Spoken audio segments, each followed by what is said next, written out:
so. You think so? Welcome back, everybody. It's been a while. Been 3 weeks, two weekends we've missed because of stuff.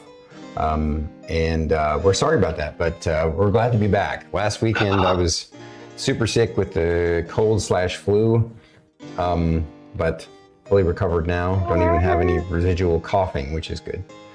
Yeah. Kidding. Famous last words. Yeah. So That's like, what fucking tempts it, dude.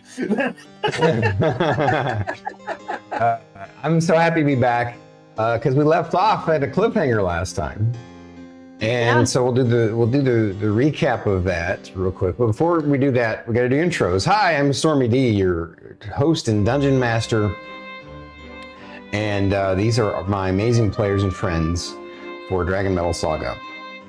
We're on session 88 today, and let's do intros. Starting over there with the unholy man in white. That would be you, beardhead. Hi, I'm E.T. and I play Sindri, the rock gnome sorcerer. Nice. Right. And then of course the dread is back. The dreads are back. Look at this golden god. What He are looks back? amazing. You mean locks? Mm-hmm. There's a difference. What did I say? Dreads. Aren't they There's dreads? a different. Nope, no No? locks. Yeah. Technical term. It's the So, actually educate technically- me. What's the difference between They're dreadlocks locks. and dreads? Locks. So the term dreadlocks is historically derogatory. I didn't know that. As in that's a dreadful hairstyle. It is now a bit more common and less viewed that way, but technically speaking, I have matlocks. But they are back. And they feel good. Matlocks. I did it. Matlocks. Okay. Yep. Is that like matted hair locks? Mhm. Okay.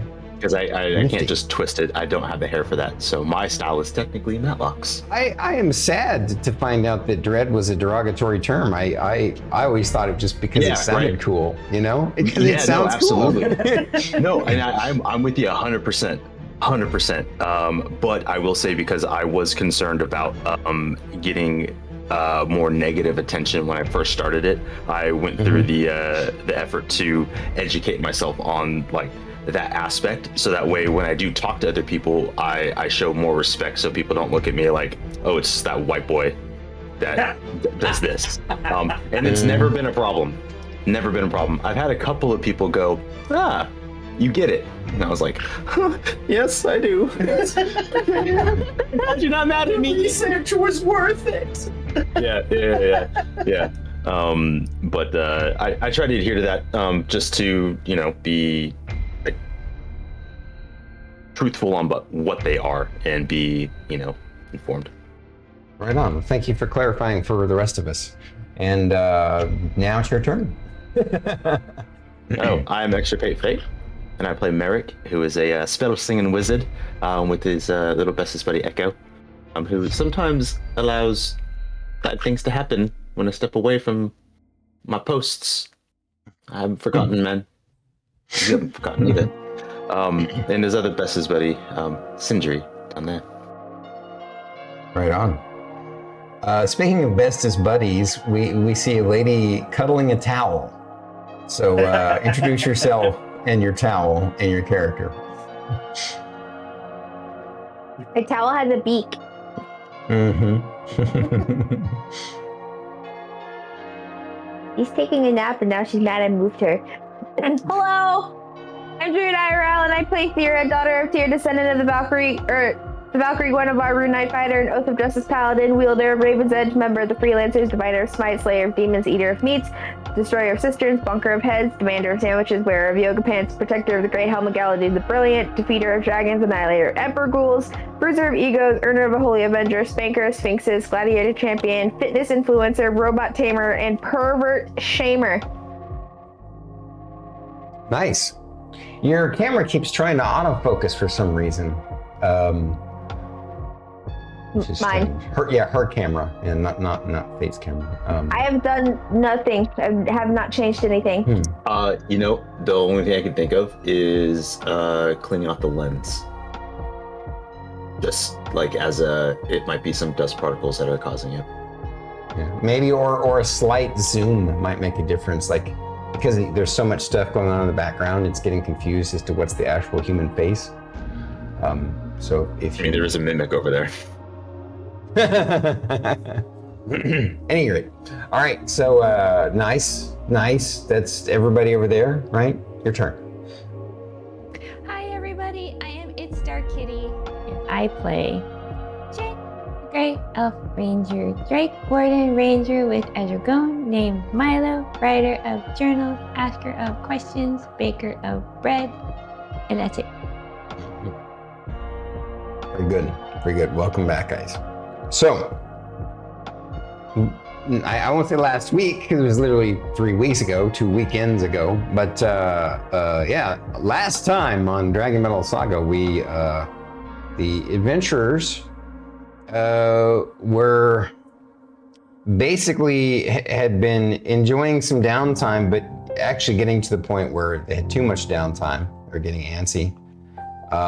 They had already completed a super important mission for the Chairman Cromwell and the Black Anchors Financial Syndicate, and also in the process helped their good friend Queen Evelyn of Necropostophon and the folks of New Haven as well on Hunt Home. And so they were enjoying their R&R time, getting bored of R&R time, wanting to figure out how they can get a new mission. They briefly, their friend Grimbane was out of pocket, so they couldn't get any potential new missions from him. And but they got an invitation from apparently a joint invitation from the 4 primary dragon corporations. The CEOs wanted to meet with them, and they were going to have Jensen Hansen as the representative to liaison between them. And so they thought, well, maybe this is a good opportunity, and they decided to follow up on it. And turns out that the meeting place was set in some sort of old, disused or no longer used kind of closed down military base. Once they arrived there, they found that there's this giant underground bunker with basically a vehicle path going down into the underground of this facility. And there was a sign saying, "This way to meeting." And but no one there to greet them. And just a dark tunnel leading down into the underground. And they all felt it was a little suspicious, Yes. but they were wise and decided to text Jensen Hansen, and they got a response back saying, yeah, continue down the ramp. It'll go on for some time. And so they decided, well, we're only going to know, if we figure it out, if we go. So that's what they did. They traveled down. That's where we left off, them entering the dark tunnel. Oh, by the way, check out the thumbnail if you guys don't mind. It's pretty cool. It took me a while to make that work. AI can be very persnickety to get you the look that you're going for. The sign was a separate thing I had to add in there. But Yeah, I've been trying to do something. Oh my God, you're fine. Chill. I've been trying to get something particularly done, and it has been a pain in my fucking ass. Well, if you want to hit me up, I could potentially help you. I figured out some creative prompts that can get AI to do things you wouldn't expect. So, For a video? I haven't played with any AI video, only AI images. So, Yeah. it's still though. I mean, we can talk about it because some of my ideas might still apply to videos as well. You have to basically describe things in a specific way, as if you're using cameras and camera angles with a certain kind of language to trick the AI. Anyway, off on a tangent. So that's where we left off last week. The party members were heading down into the dark tunnel. So with that, let's do our individual recaps. What stood out most to your character from the last adventure? What was that, Wookiees? Holy crap. Hello, Wookiees and Cookies. Good to see you, buddy. There is too much awesome here. I need you to tone it down a bit. The space station is going off orbit. Well said, sir. All right, so... Because the awesomeness just entered the chat. Yep. Starting off today with Merrik. Merrik, what stood out most to you from last time?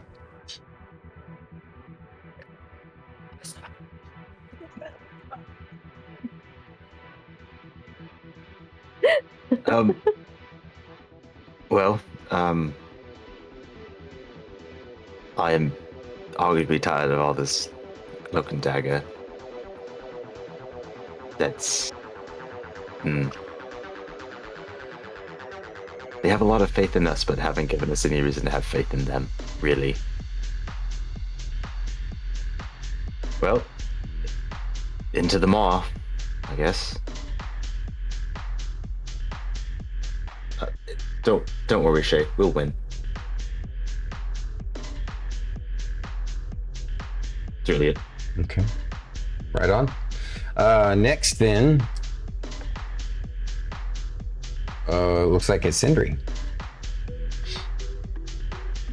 It's trap. It's a trap. It's trap. It's trap. It's trap. It's trap. It's trap. It's trap. I don't know why I didn't think of this before, but it's a trap.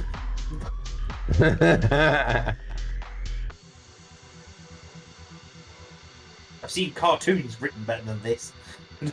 The signpost out front, that's what sold it for me. If it was just the walk down the thing, I'd have been fine, but that little signpost just made me think of a cartoon I saw.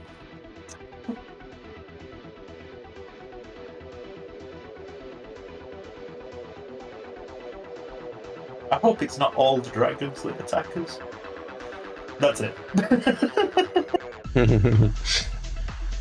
And of course, Thyra.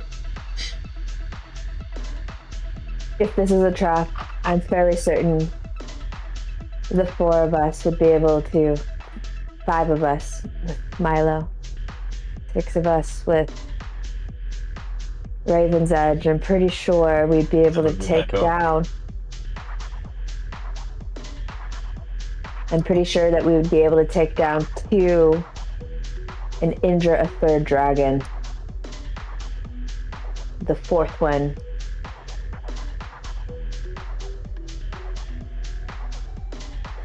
definitely will be injured, but I don't think we could take on 4. But I'm fairly certain we could at least kill 2.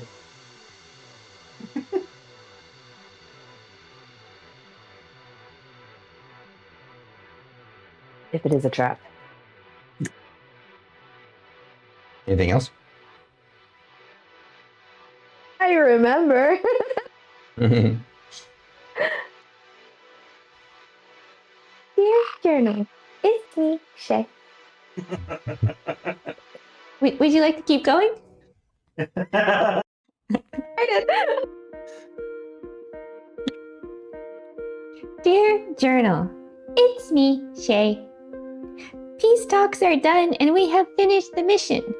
Now back home. Shae is looking forward to making new stuff like cheesecake, which is actually made of cheese, and carrot cake, which actually has carrots in it. Very surprising to Shae. There is also red velvet cake, which confuses Shae. Why would anyone want to eat fabric? P.S. It seems no matter what we do, we are still famous. How does one become unfamous? Or is it infamous? Unfamous? Infamous? Is that even possible, Journal? PPS. So we get to talk to people about our licenses possibly getting redone or something. Meeting place is in the middle of nowhere. Also, Mr. Grimbane is not reachable. Is this a trap? But there was a sign, so maybe it's not a trap. PPPS. Journal, now that we're at the meeting place, it's very suspicious. No, that's not the word. Suspicious. No, that's not the word either. Sus. Yes, it's very sus. Feels like a trap. It's gotta be a trap, right, Journal? Dark tunnel, no one around, no one to greet us. Good thing Shae has dark vision. What does she see?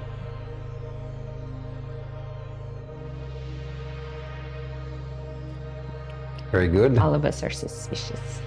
Yes. All of us are suspicious all of the time, though, I feel like. Which is very valid. We're curious one too many times, and now we're here, so we ended up here. But is that the character or is that the player behind the character? Kind of hard to tell the difference sometimes. A little bit of column A, a little bit of column B. Mm-hmm. All right.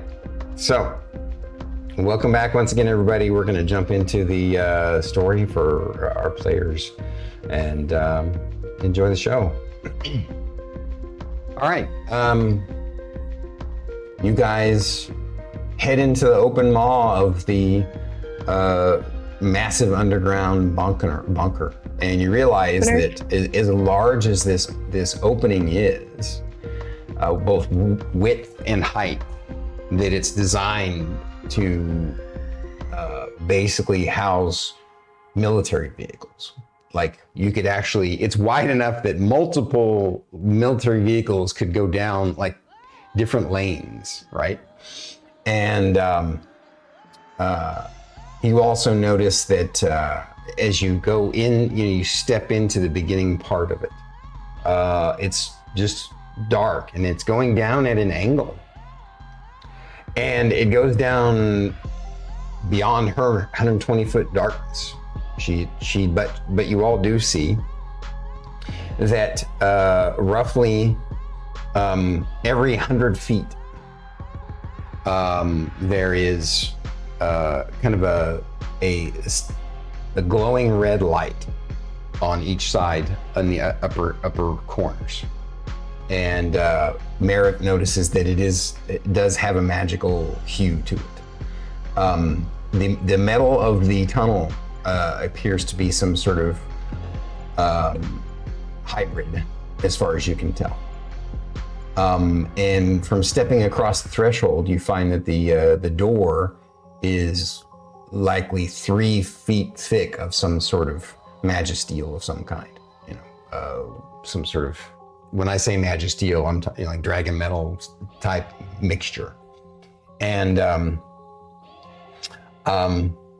with a moment's hesitation, you all continue to walk down to the point where you can hopefully see past her vision. But each 120 feet that you go down, like I said, every 100 feet there's a light red glow. It's not enough to light up the whole thing, but a little bit of a light, right? It's basically it bathes everything in a slightly red glow, where the center is just this dark black as you look straight down the tunnel, down deep into the darkness.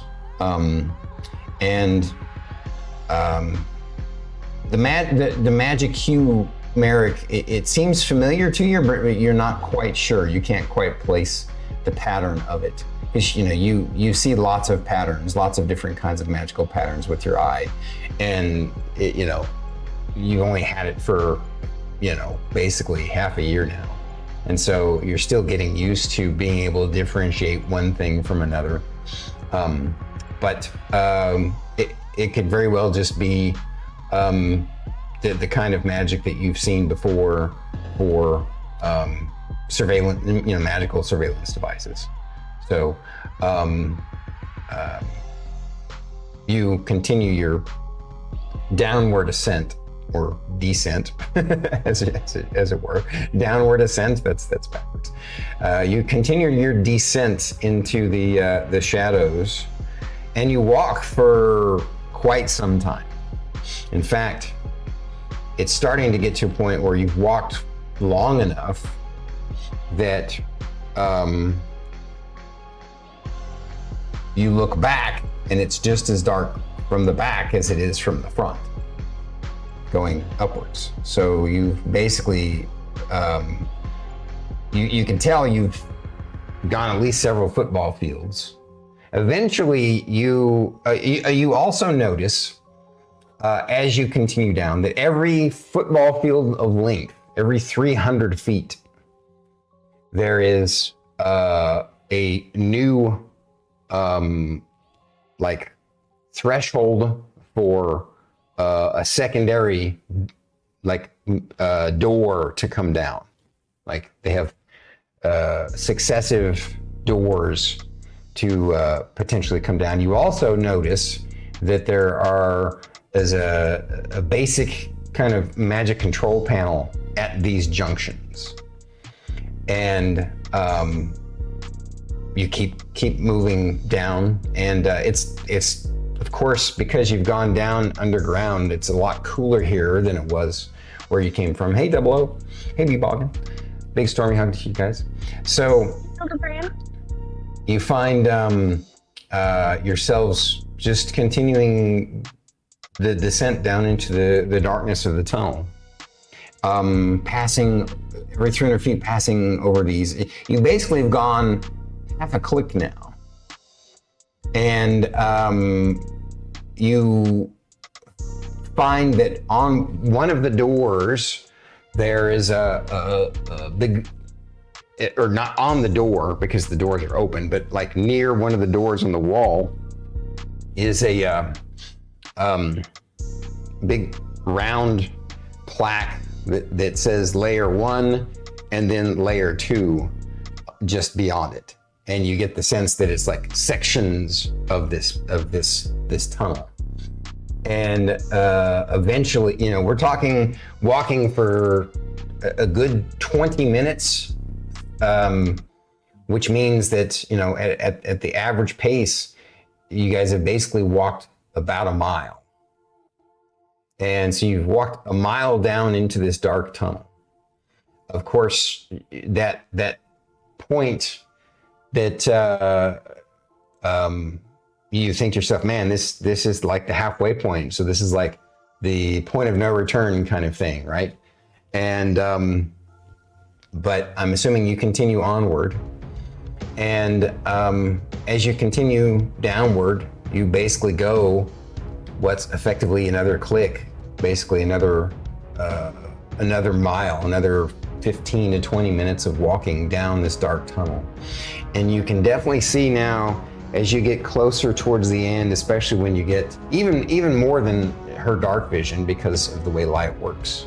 You are coming downward, and you see kind of at the upper ceiling down below, again, you're looking downward, but you see a slight glow. And this is just a white glow of white light. But it's just barely breaking the darkness. And because you're coming down at this angle, you continue the descent. And you realize that up ahead, 120 feet away, is the exit to this tunnel into the entrance of whatever facility you're about to enter. And you can't really see anything because it must be massive. But as you crest just under the way the roof of the tunnel obscures your vision of what you would see, you crest under. You can see a vast, massive underground base, an underground facility. And you can see on one side rows and rows of various old military vehicles that look like they've been mothballed on this side. And then in the back, there's a lot of equipment stored. And over on this side, there's different kinds of military vehicles. And this is way off. This warehouse is easily 4 football fields smashed together. It's like massive. And only on the periphery, on the edges, are there any kind of gear or anything. There's also some doors that lead off to other parts of the facility, you think. It looks like it's so huge, it's like something out of, one of the 60s James Bond movies, just like ridiculous in its massiveness. And you see out in the center what's causing the light and the glow.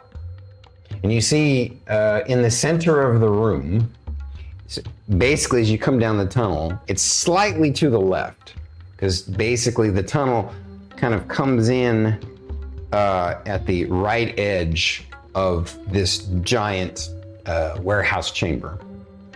And so slightly to the left, you see what's causing the glow. There are what looks like 3 vehicles. And these vehicles, you can kind of barely see them from each other's light. What's happened is 3 different, what am I looking for? 3 different limousine style vehicles. You have one that's your kind of typical stretch limo, one that looks like a Humvee stretch limo, one that looks like, like the presidential conclave kind of, large SUV kind of limo, right? And they're all kind of like 2 of them are pointed inward, and one of them is kind of pointed not directly at you guys, but kind of towards you guys in that direction. So they're all kind of pointed in the center of the room to provide light in this giant chamber. And this is roughly a football field away from you guys. Maybe a little far, just about a football field away from you guys. A good distance, a good clip. And you see standing in the middle of those, it's as if, it's like one of those, in those movies where they have, drug dealers get together and they point their cars, vehicles, lights in the center to have a meeting or whatever, to light everything up. That's kind of what they've done, it looks like. And you notice that standing in the light in the center is Jensen Hansen and 3, let's see. One person you definitely recognize, the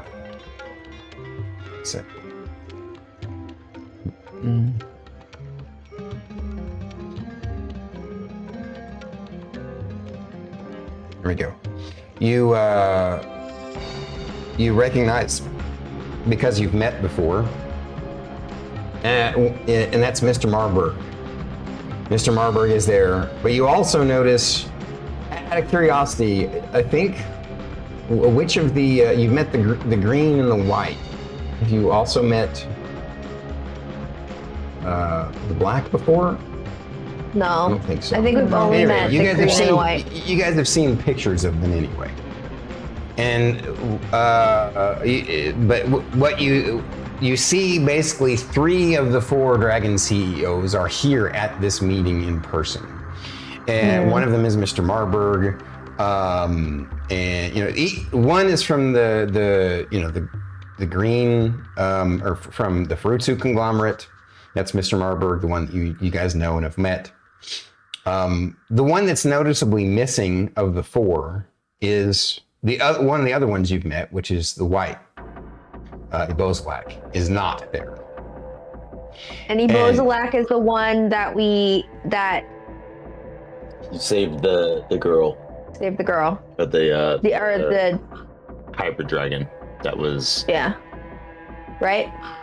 Yeah. He is the one who claims to be her uncle, who's taking care of her. Yes. Yeah. Okay. Okay. And but you recognize again from the data feeds from their images the red CEO and the black CEO, and they're all standing there. And just as you step over the threshold, from this distance, you guys all, what's everybody has a really good perception, passive perception, right? I know that. 13. 19. Yeah, hers is 19, and what was hers? 13? 13. Okay. 27. That's your passive? Sorry, 17. My bad. I was looking at investigation. Yeah. My mic randomly muted itself, and I muted it because I coughed, and then it wouldn't unmute for a second, and I just happened to glance over and read the wrong thing. 17. Sorry. My bad. Yes, that's okay. And then Might as well be Sindri's. 12. Okay, well then actually only it's you all sort of make it out, some better than others. And that is Jensen Hansen standing there looks really nervous. He doesn't look happy at all. He's got a fake smile on his face. And it looks like he's sweating. And just as you guys step across the threshold, he yells out, "Run, it's a trap." Just like you had to write. And immediately, one of the dragon CEO's tail springs forth from his chest, tearing him open. And the trap is sprung. So, here's what I'm going to present to you guys. They immediately, all three of them, turn into their full dragon forms. And they have just murdered Jensen Hansen in front of you. I do want all of you to go ahead and, the sight of this is, even though maybe because your characters were paranoid, so they had a heightened sense of anxiety, it intensified the fearful impact of this moment. So I want everybody to roll me a wisdom saving throw for a combined, like seeing these dragons transform right before your eyes into their monstrous titanic forms was utterly terrifying to you. Don't forget, everybody gets a +4. Mm-hmm. 24. And this is not a spell effect. This is just because of its in general presence, right? Correct, yes. So you don't get magic resistance from this. Yeah. Okay. Just want to make sure. Thanks for asking. Mm-hmm.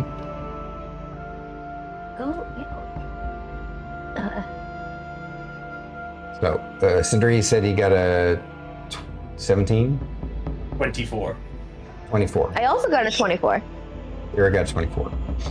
You said we get +4 because we're within 10 feet of you? Correct. 28 for me. Okay. 26. And Milo? yeah.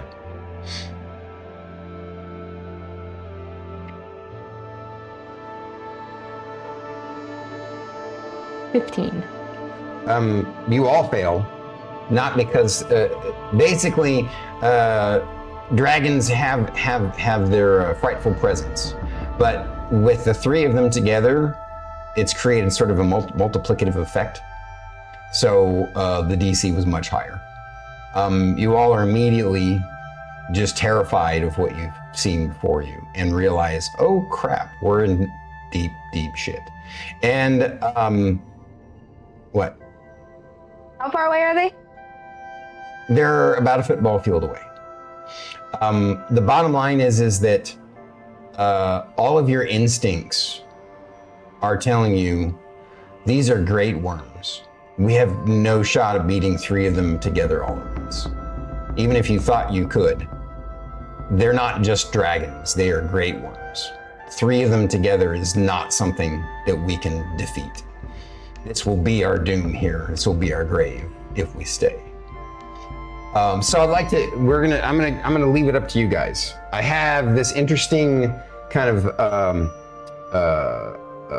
what do you call it? Chase sequence that we can do, or if you prefer, I can just do an exposition of what happens.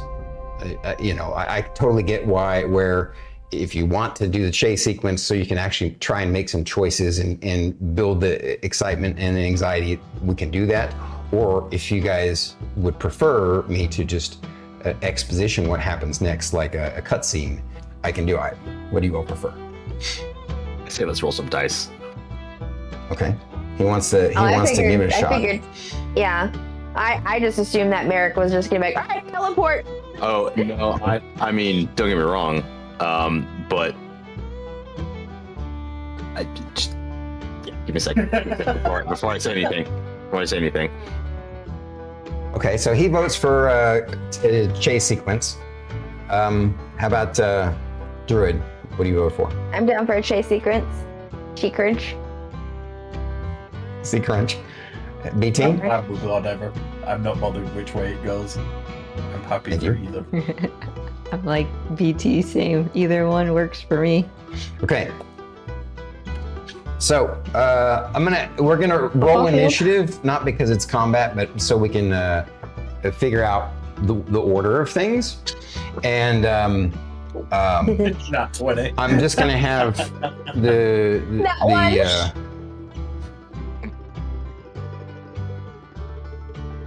just gonna have the dragons on 1.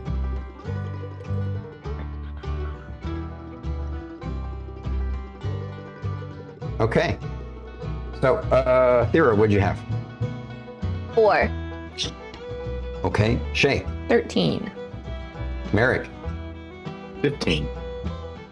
Sindri. 24. All right. And boy. Because of the distance between you and them, and because of how this all went down, and because Jensen Hansen sacrificed himself to give you all a warning, I'm gonna basically have the dragons go on the last initiative regardless. So we're gonna be going Sindri, Merrik, Shae, Thyra, and then the dragons. So we'll start with you, Merrik, or not you, with you, Sindri. You obviously, your character is like from the get-go, this is a trap, this is a trap, this is a trap, and now it's a trap, and it's sprung, and you're like, we're kind of fucked. So it's your go first, though. What do you want to do? I am going to cast Sleet Storm directly behind us. Behind you? And then I'm going to run. Oh, you mean you're assuming between you and the dragons, like that you've turned around to run already. Okay, gotcha. Yep. Gotcha. Right. Nice. Slow them down. Very good. Okay. So Sindri has cast Sleet Storm behind you guys. He's turntailed and run. Cast Sleet Storm and is making his way up the ramp. And next is going to be Merrik.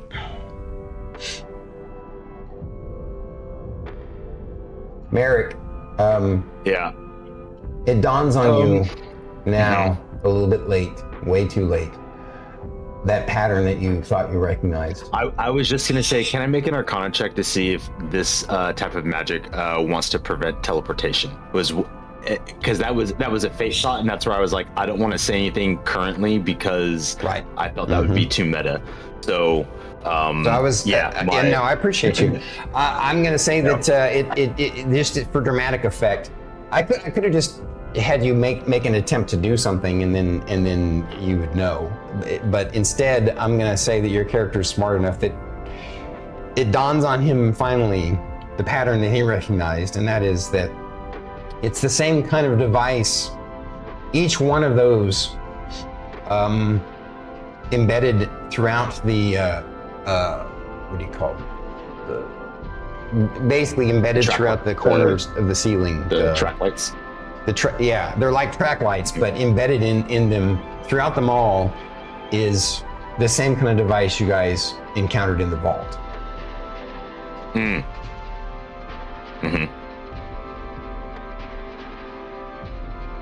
Which prevents any kind of extraplanar travel within their vicinity. And you Gotcha. can tell that they're all linked on the same chain. So taking out one wouldn't make any difference.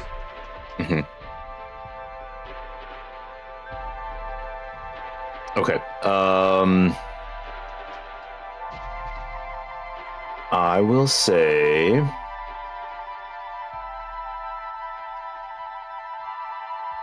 Yeah, I'm gonna do it because I bloody can. As a bonus action, I will waste my 6th level spell slot. Cast Tasha's otherworldly guise, so I have a fly speed.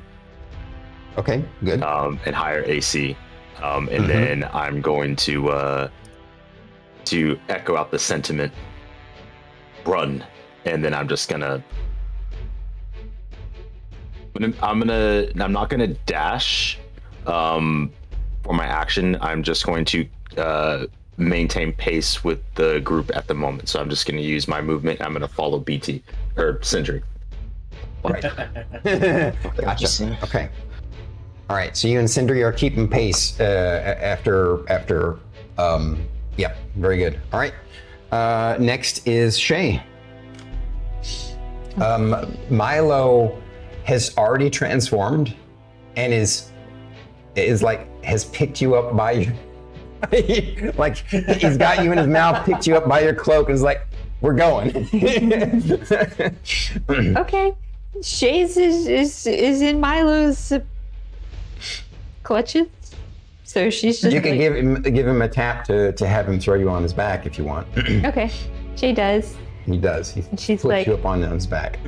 Like, Milo, grab everybody else and fly as fast as you can. Hey. All right. And then, so I take it you also move, with Milo's fly speed. Yep. Thyra.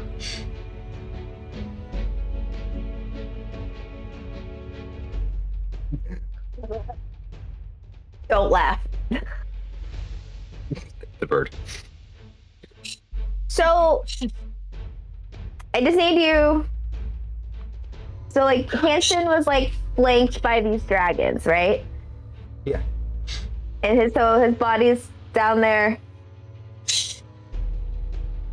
He's basically been split in half by one of their tails.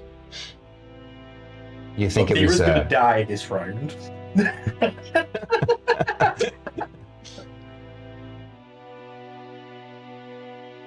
No. Stupid. I hate that. I'm really upset. That's Well, why it's you okay. made it that far away. Fucking leave me alone. Yeah, she's just gonna turn around and start flying. I have 50 feet of movement. Okay. So, So you basically Merrik stays at pace with Sindri, who's moved your regular 30 feet, right, Sindri? And then you and Thyra, I think, have moved 50 feet, so you're about 20 feet ahead of them. But you said can you I wanted swoop up him. Sindri?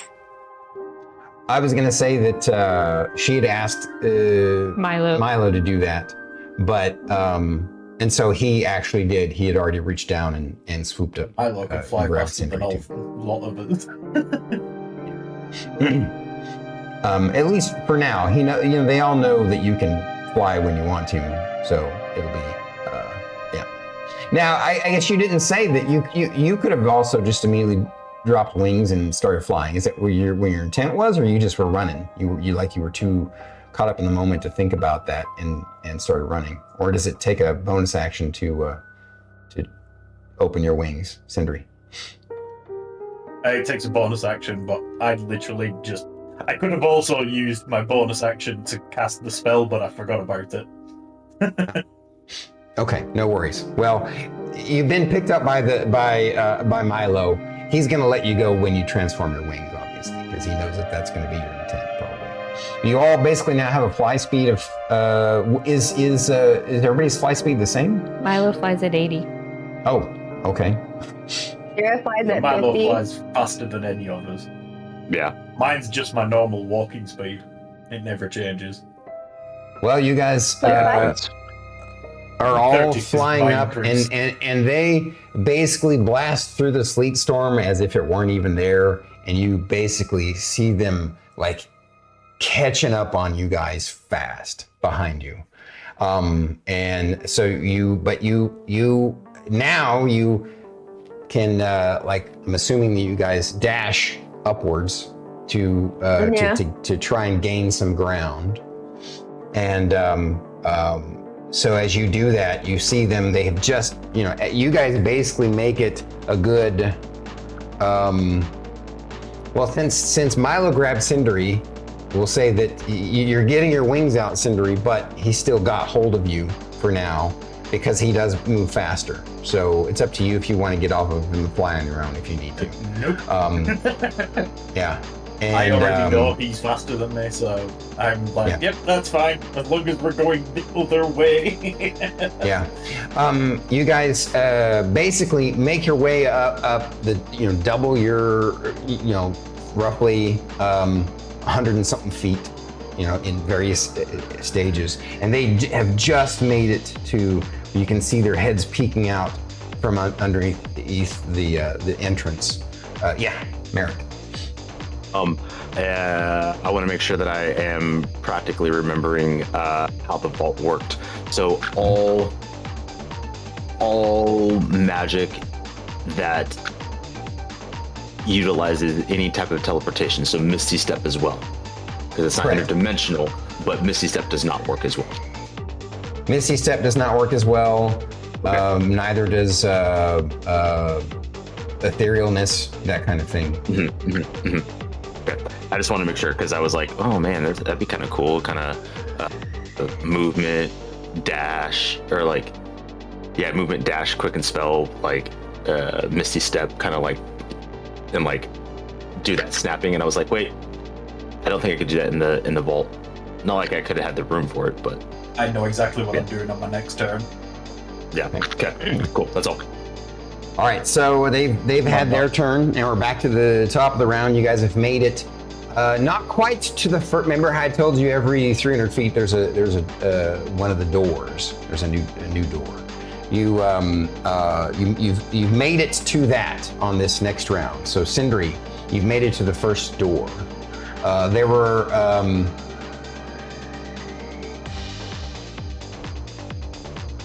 exactly how many there were. I said it was 2 miles.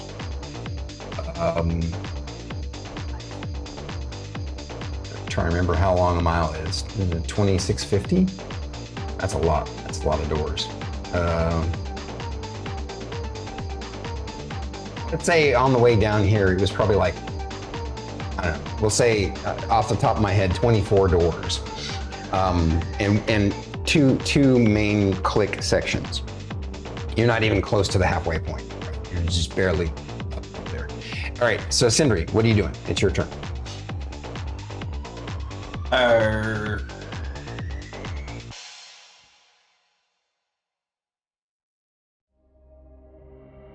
Nothing on this round. Okay, nothing on this round. You're just holding on for dear life on to The bit I did briefly consider casting haste, and then I was like, nope. Because when that wears off, Milo's lethargic. Good point. Good point. But yeah, for as far as I'm concerned, if I'm still on the Milo, I've got nothing that I particularly want to do until we see daylight. Gotcha. Then I've got Merrik, you're something I next. want to do. Roger that. Remember again, how wide and tall is the tunnel? So imagine it's 4 lanes wide, like a 4-lane highway wide. And height-wise, it's probably 50 feet.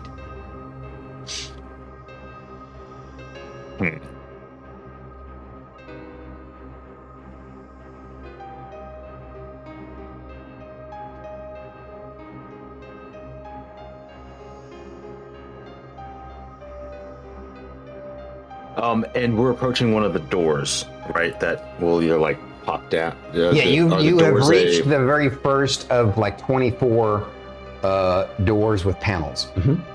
And do they appear that they drop it down? They do appear that they drop down. Yes. Does there appear to be any mechanism that may be holding them in place as we were walking in? Did I notice anything like that? Like anything? Just that could some sort of a control panel at each junction. Like a small handheld control panel at each junction. Okay.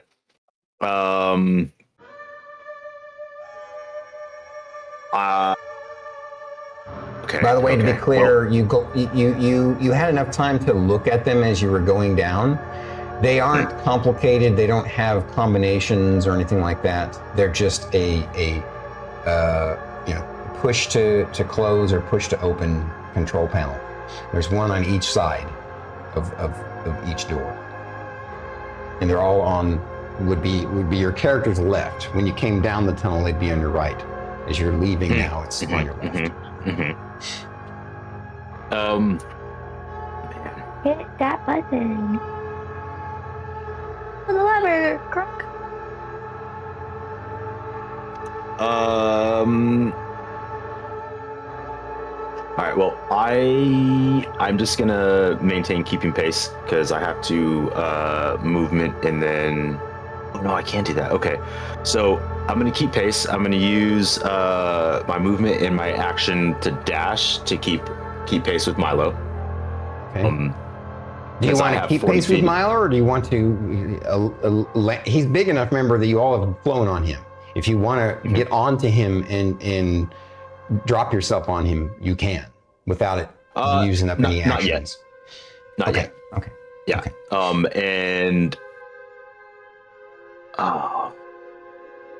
I feel like this order of operations doesn't technically work because I'd have to hold my action and I use my action to dash. My idea is that once we're past the threshold of the door, I was considering using my quicken spell to like catapult one of the ball bearings at the thing to try to drop the door. But technically speaking, if we haven't passed it yet, I feel like that order of operations is not feasible. I guess I should have clarified. You know what I mean? You have just reached that threshold where you're basically crossing over it. So with this action on this turn, your movement would pass it. Would put us past that. Got it. Okay, so then yes. So since I'm technically trailing behind with Milo kind of at that start, everyone else's fly speed's faster than mine, so it makes sense for me to be able to whip around real quick and then tag it. So kind of as soon as everyone's clear of that, I'm gonna catapult and try to hit it. Okay, so you're gonna basically make your move and ready action as soon as Thyra clears it, because she was only slightly behind. Well, actually, what is your fly speed? Mine's only 40. Mine's 50. 40. Okay, yeah. So she would have already gained ground on you then. Yeah. In which case, as soon as this is easy for you to do then. So very clever, very, very, very smart, by the way. He uses catapult, and because I'm gonna have you roll. I know catapult is simply a saving throw, but I'm gonna you're trying to hit a specific target that's kind of smaller, so I'm gonna have you roll your arcane attack as if it were an attack spell. Okay. So I'll just essentially use the same stats as like Chromatic Orb or Fireball. Or Bolt. Excuse me. Bolt. Could be the same. Yeah, exactly. Exactly. Okay. Yes. Okay. Cool. That's an actual 20. Oh, well, okay. Plus 14. Not only do you hit the mechanism, but your adamantine ball embeds itself into the button, the mechanical button, and shatters it. So the door comes down, and at least briefly, at least you get the sense that you have probably jammed it. So you have bought yourself a little bit of time. You have only 23 more of these doors to go before the end. And You guys now make your continue. We'll continue in order. Anything else, Merrik? No, that would use up all my economy because I would have, since I And crossed that didn't know if you threshold, had it anything would you have wanted been. to say though. Yeah. Oh,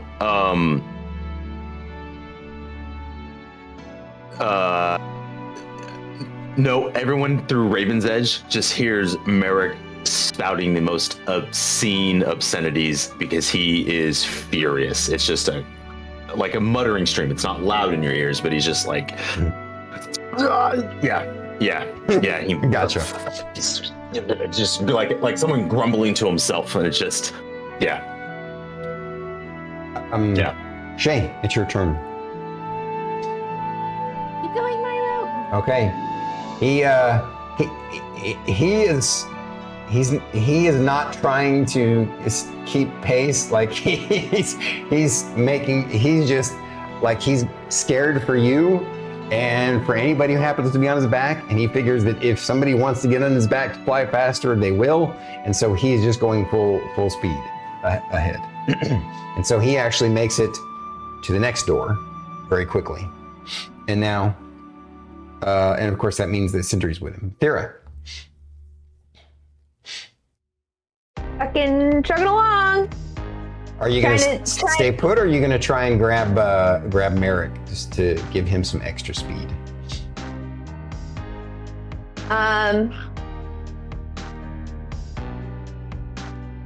She's just gonna, so she's gonna grab Merrik and just be like, you gotta keep up. And I'm gonna action dash and everything, just dragging this poor boy along with me, literally. Okay, gotcha. So you action dash, and you guys make it to the next door, or like right before the next door.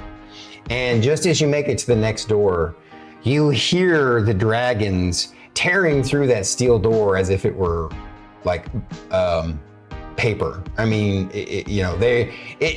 like the main door was several feet thick, but each one of these doors is only a few inches thick, just to be clear, like 3 inches thick. And their claws, their great worm claws, are just like just ripping it apart. It does slow them down a turn though, so keep it, but only a turn. So man, if only we had some walls. Now, let's move on to the next door.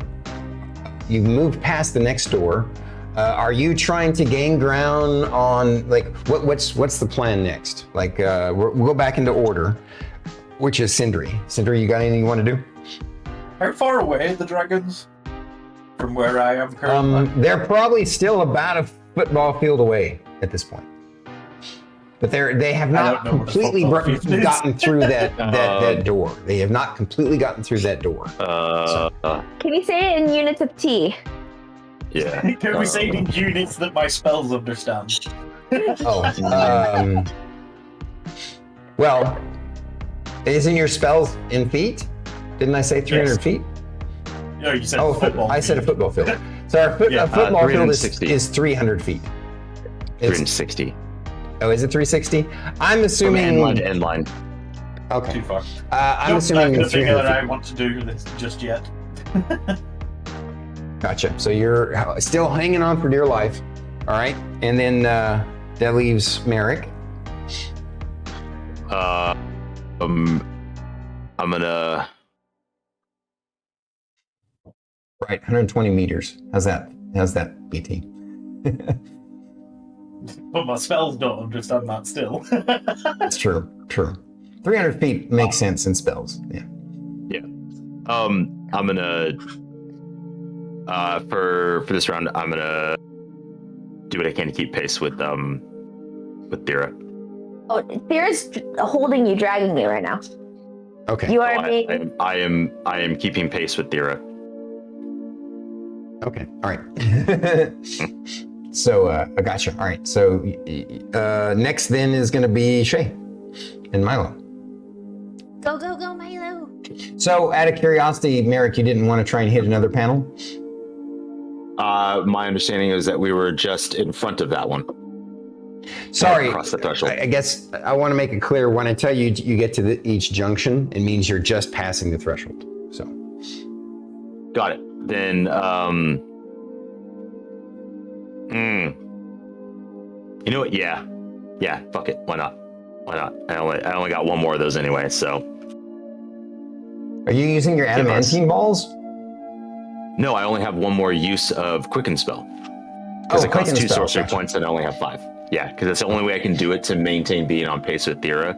Because I'd imagine if I was not flying, it would slow Thyra down. So Thyra is only making up for the few feet difference to keep pace. I still have to fly. I see what you're saying. Dash. Yeah.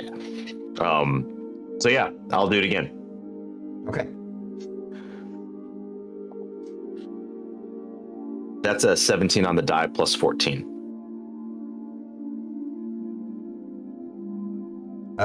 Definitely hit. Obviously the door comes down, the panel is activated, the door comes down. And you guys, let's see, then Thyra, and you continue to try, and you're still kind of lagging behind the dragon. Do you say anything during your turn, Thyra? Merrik, do you want me to get us caught up to Milo so we're on his back? Sure. Yeah. So I'm gonna just be like, all right, then hold on. I'm going to dash, dragging Merrik. Okay. I'm gonna use my 50 foot of movement, and then I'm gonna action dash to drag us closer. And then if we are not caught up, then I'm going to action surge and dash again. That's exactly what needs to be done. Very, very smart. You use your action surge to dash to make it up to the dragon, and you do so with the quadruple dash. You make it because the dragon was basically 160 feet, right? You had to quadruple action dash. I think technically triple would have got you there, but at any rate, you get there. And you're now all on Milo, and you can tell he's terrified too, and he's flying as fast as he can, dashing every turn. So now we're back to this time.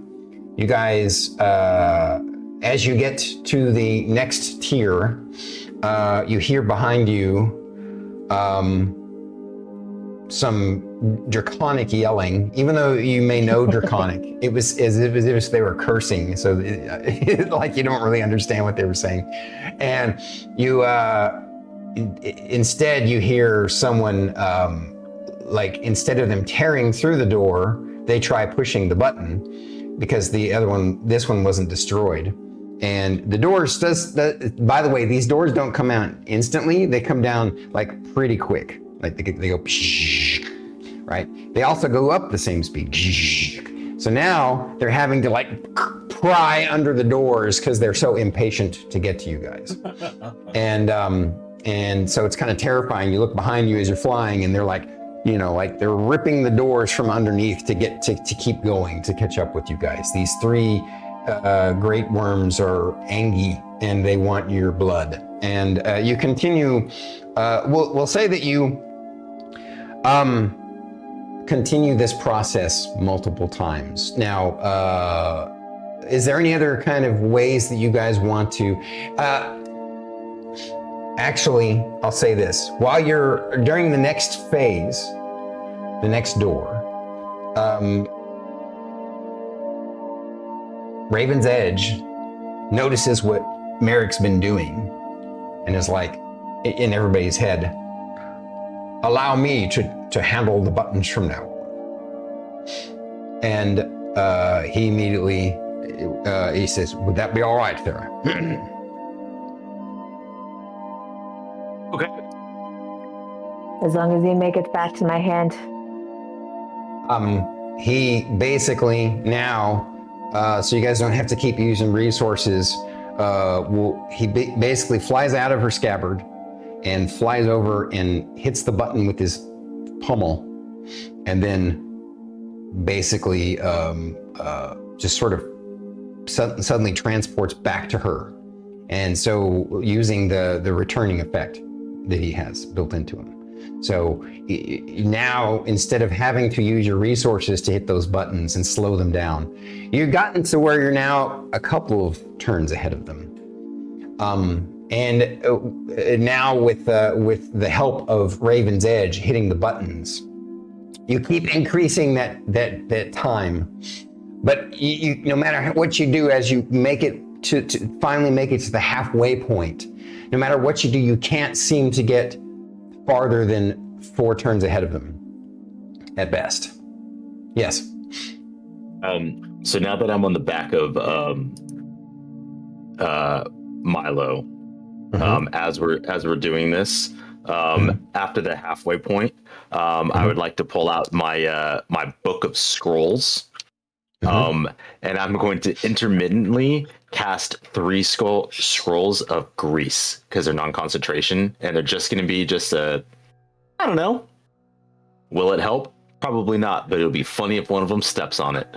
Like, it's just the stutter is all he cares about. Doesn't even care if it slows him down. He just wants to piss him off. I love it. I love it. Because actually, if you think about it, as large as these dragons are, even though this thing is 4 lanes wide, 3 dragons coming up this tunnel, 2 of them are flying, and 1 of them is having to run, right? So your grease actually has an effect on one of them, making the green one, Mr. Marburg, slip. And he seems really irritated by this. But of course, he quickly makes. Oh, go ahead. Yeah, no. So I'm just gonna say. So I'm gonna delete all 3 of those because I figure that would be enough to get the vibe. It does. It gets him slightly farther behind, and now he's having to fly behind the other 2. And so you all continue this chase sequence as I described it, trying to escape. All of you, the scaredest you've ever been in your lives, knowing that you're strong and you're powerful, but just not this, and that this is your only hope of escape. As you have cleared the halfway point, you now, several sections go by, and like I said, you can't see, they keep either pushing the button or tearing through the metal fast enough that you can't seem to get more than 4 to 5 turns ahead of them. Yes, go ahead. Can I record with my device? It's already recording. But can I purposefully turn around and record what's happening? If you would like to, sure. Yeah, I'm gonna record these stupid fucking assholes chasing us. Okay. Just live stream it. Could I do No, you can't live stream it because remember you're in effectively the vault, so it stops all kinds of communication. Got no chance. Yeah. Not inside the bunker anyway. Even magical Wi-Fi is strung that far down. Yeah. So, you guys, as you make it to the effectively the 2/3 mark back, you're to the point where you're pretty sure you should see the light at the end of the tunnel, the opening. Unfortunately, you don't. You see nothing but darkness up ahead.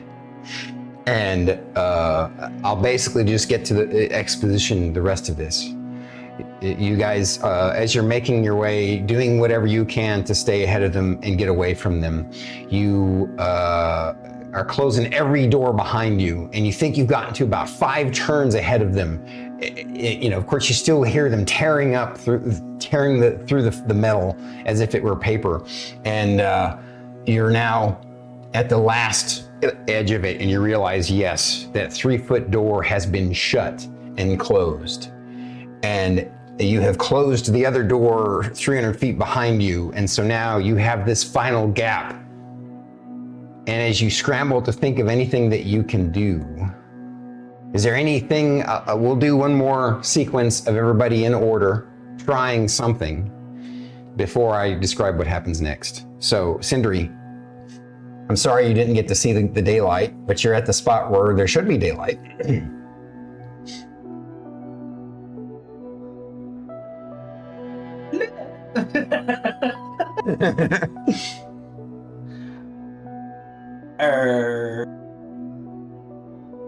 I'll just turn around and say, if there's nothing else, me and Milo can go ham at the door. And with that, I'll hold my action to turn into Were-Dragon. Okay.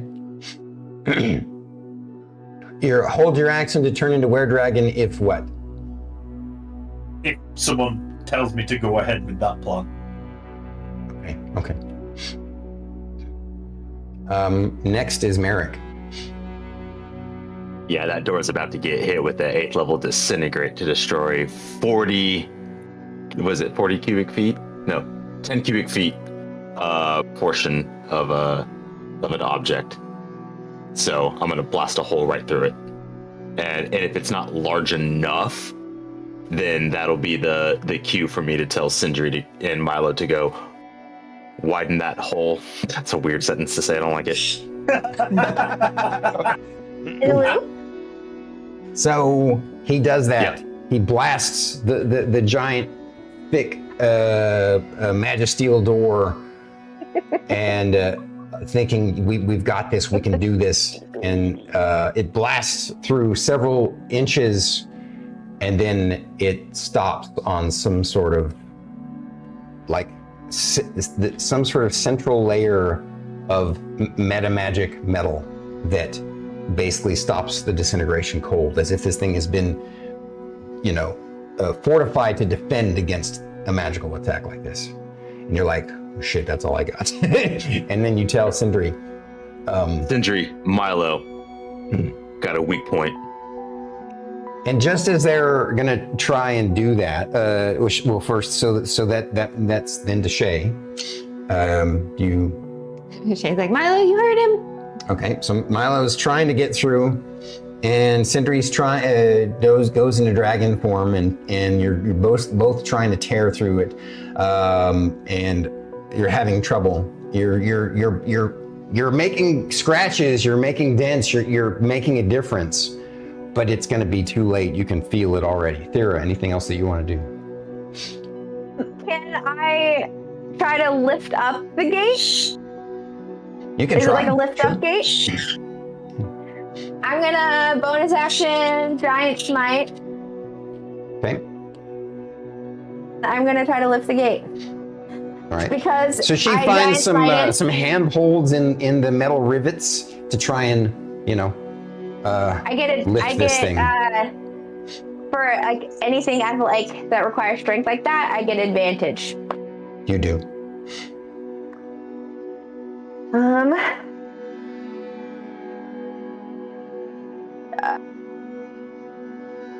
Hold on, wait. So 32. Wait, Not yeah, bad. 32. You, for a brief moment, you feel like you move it an inch or two. Like you kind of bend the locks that have it in place just enough, but it's just too much. And just as you guys are hearing them tear and seeing them tearing through the final wall, the final metal, things go from bad to worse. And just to the left of you, the black portal opens up. And stepping through the black portal is the Deathstalker. And he, instead of reaching out his weapons at you, he reaches out his hand and says, "Come with me if you want to live." Bubba, thank you for the raid. Thank you for the raid, Bubba. Arigato gozaimasu. What? Shae's like, what? Thyra just starts yeeting her friends towards the portal. What does everybody else do? So I will say Merrik is the furthest away because as Milo and Sindri are like going ham at the door, Merrik has like turned around about face and is like, he's got the bag, he's got his handy haversack, and he's got the glove, and he's like, if I'm going, one of you's fucking going with me. That head's gone. Right. Like he's not quite paying attention. He's like, Right. And then he feels grabbed by Thyra, and she starts turning to yeet him towards the portal, so he just gets whipped around and just shoots your Deathstalker. Portal big enough for Milo's current size? Oh yeah. I mean, it's a tight squeeze, but yeah. Good job. Does everybody? Through then. So Merrik is kind of forceful. If Merrik, do you want to resist what Thyra is doing at all, or are you letting it happen?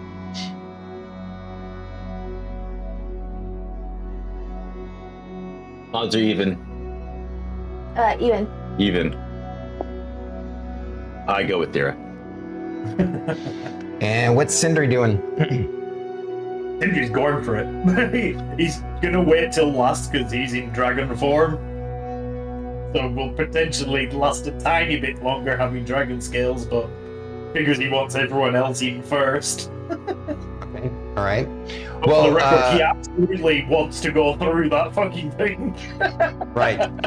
All right. Fair enough. Thyra is already pulling and yeeting Merrik through. Sindri is going through.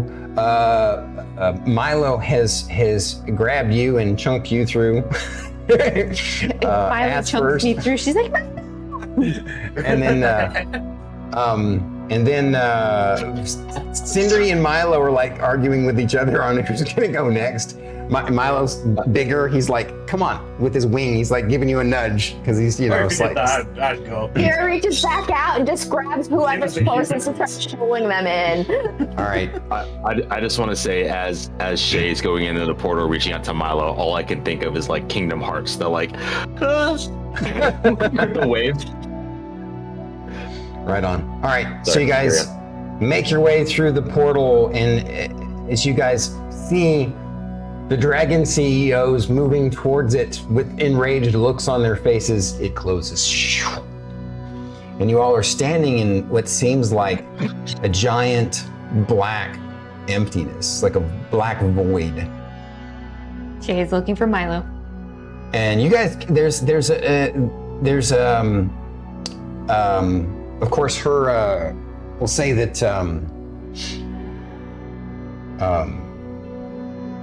yeah, it's a black void, but there seems to be a sort of strange, like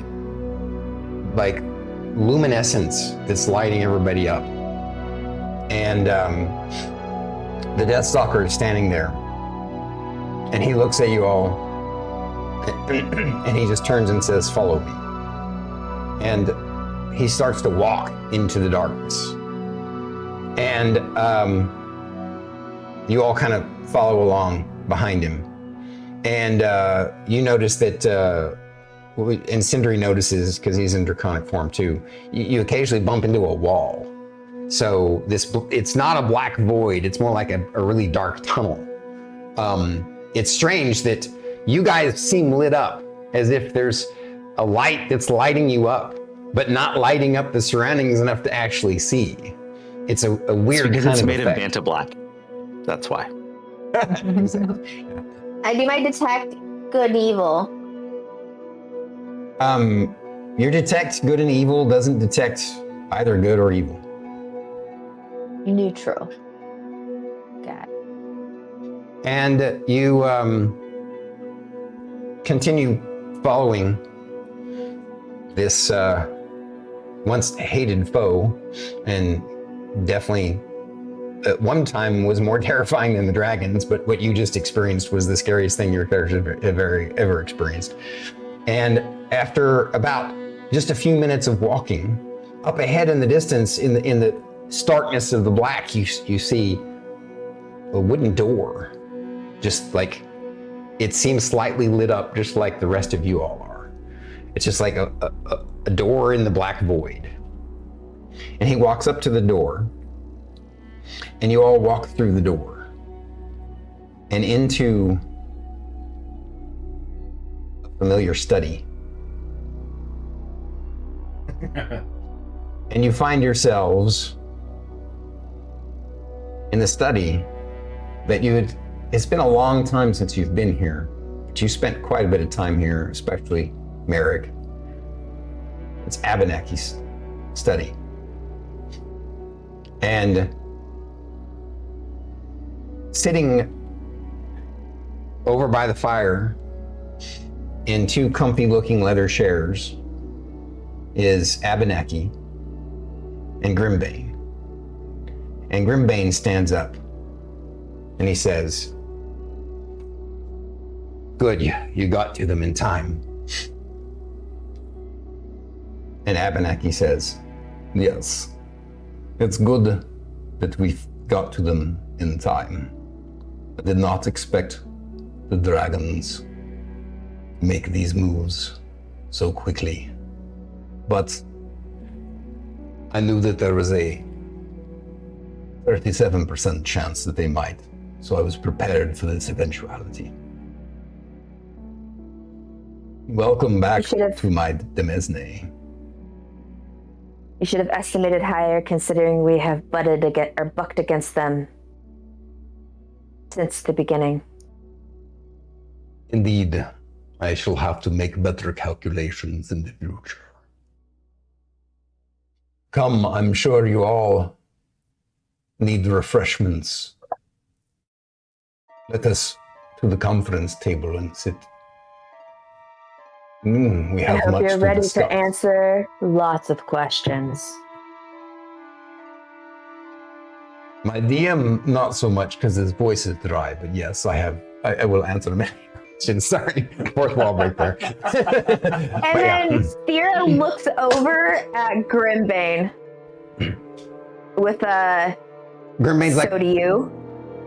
I didn't know until just a few days ago. I got an invitation to come meet with this legendary figure they call the Potentate, and that he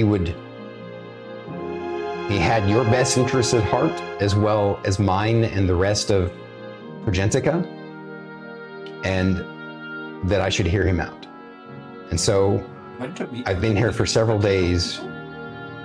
Sorry, go ahead. You were saying? Sindri just randomly. You went to meet the king of the potato people? Potentate, not potato. Oh. He has other names apparently. King of Midnight. Where's Mr. Abe? So Grimbane's like, yes, he says that you all know him from long ago, before you even came to Progentica. We have a lot to talk about. I'm gonna mostly sit and watch as you all, I'm sure, have lots of questions. I will answer anything you want. I just want you all to know I have not been privy to this knowledge until just recently. And it's a doozy. It's a lot of information. It was a lot of information the first time we came here.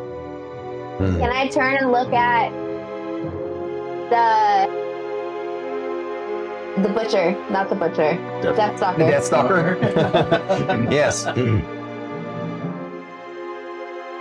that we have a clear look at him, can you describe him? Or he doesn't look like he's trying to kill us?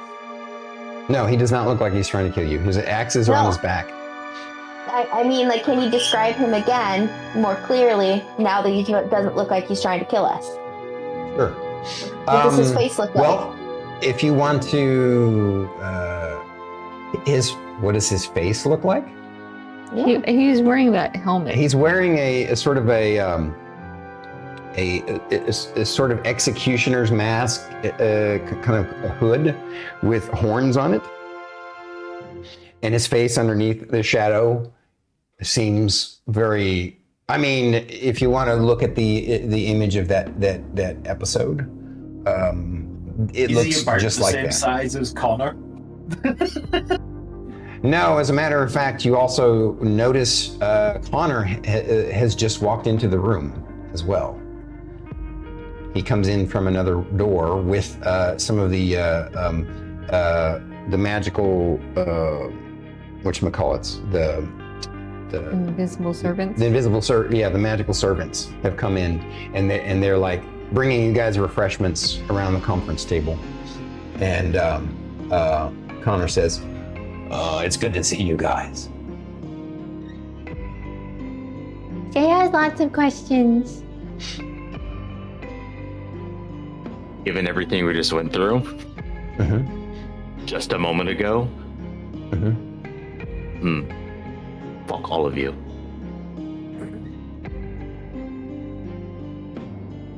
Grimbane's like, I'd feel the same way. And Abenaki's like, fair enough.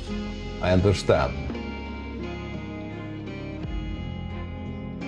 I bet I Please, could hit sit. you hard enough this time. Connor, the construct, he's like, perhaps that is true. Do you highly suggest that you let us blow off some steam and possibly punch somebody in the face? Otherwise, this is not going to be a constructive conversation. And then she's going to like raise up her fist and just like wait for anybody to walk towards her so she can punch them in the face. So Connor says, I'll volunteer for that, boss. And Abenaki says, if you wish.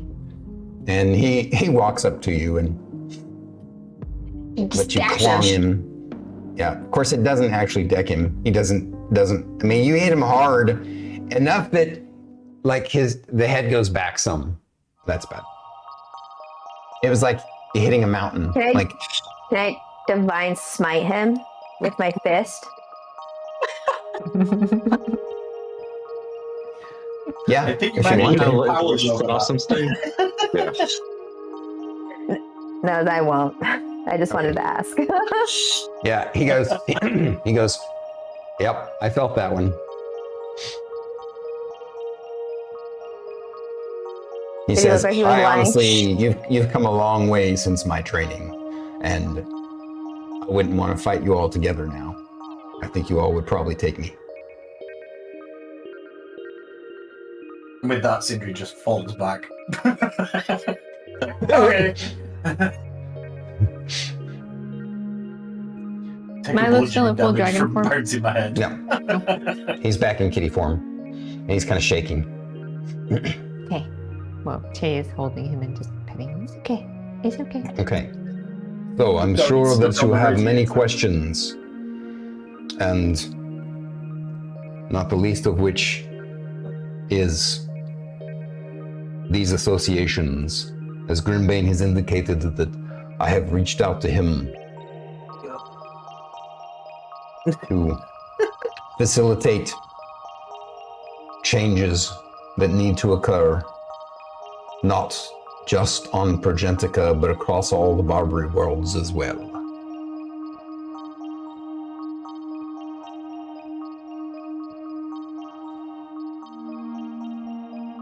But I'm sure I could start telling you a tale or a story, but I will only tell you one thing to get the ball rolling, and then you can ask as many questions as you will. The first is, I know of your enmity towards the Deathstalker, but I want you to know that you should actually be appreciative of him. What he did, the brutality of slaying the other team, I'm sure you all already know their corruption, but you did not know the extent of their corruption. The reason why I sent him to do that at that moment was because that was the first time the Dragon Emperors had sanctioned your deaths. That other crew had been hired specifically to snuff you all out at the end of that mission. The Deathstalker was there to protect you then as well as now. That kind of explains That is what I their start with. reaction. And Thyra has a question. I probably was the one that hated the Deathstalker the least.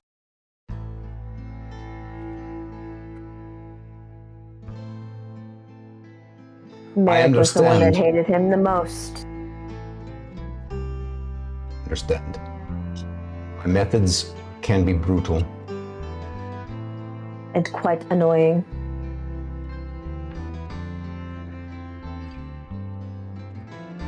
First, before we get started, and you can ask the questions that you want, is there a particular form that you wish for me to take? Or do you prefer this one?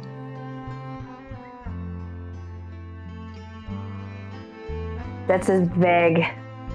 Have we met you in other forms? Oh, I've always been there in your lives, guiding and supporting you. So you might be more comforted by this form. And he transforms into Chairman Cromwell. And then he says, or perhaps, maybe you would be, more comfortable. He looks at her. It says, perhaps the King of Midnight, and he transforms into that purple glowing lich. Now I figured that one. Or perhaps this one for Thyra.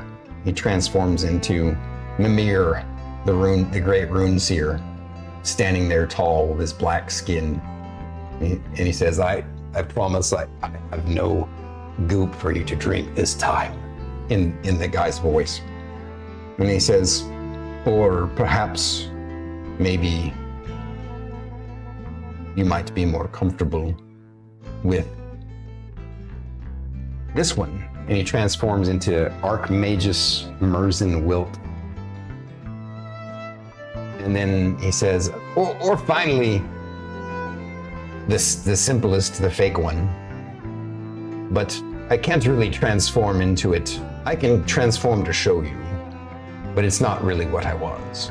And he transforms to look like that mechanical puppet that you found that was the Shadow Emperor.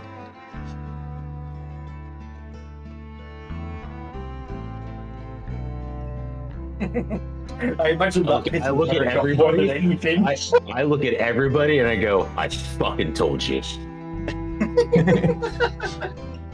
And then I reiterate again, fuck off.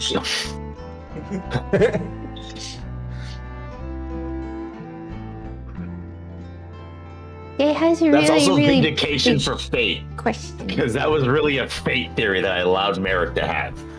Hey, I was the one that said the Deathstalker is going to be our friend at the end, and you were like, "There's no way that's going to be the big bad," and I was like, "Nope, that's going to be our friend." The good girl doesn't agree with you. She agrees with me.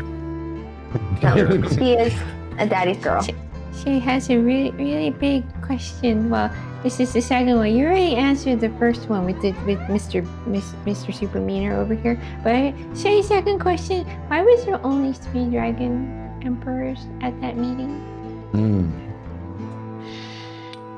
That's a very good question. Don't let it add extra meaning. Excuse me.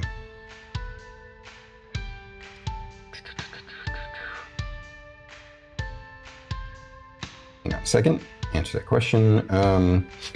If Ebozalak could have been there, he would have. But I believe he is preoccupied with trying to keep control of. Out of character. What was the girl's name? Did someone write it down? Score. Yeah. Shit. Sorry. The Thyra. I don't know. I just threw a name out there. I didn't expect that to be right. You put E in front of Thyra's name. Anyone help? Sorry about that. I knew there was one thing I was forgetting to prepare today. Dragon from Aragon, but okay. It's the Thyra. But It came upon the. This doesn't matter. Was it? And I ruined it.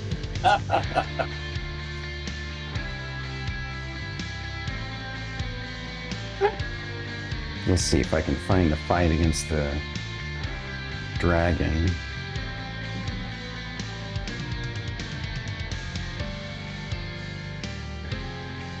It was after that, so it's not that far. There's a note in here from when Fate and I sat next to each other, side by side. We would pass notes to each other. Milo is a Digimon. Is the note that was taken. It was you that wrote it. Was it Amber? I think so. Okay. I think it was Amber. Amber sounds right. Yeah.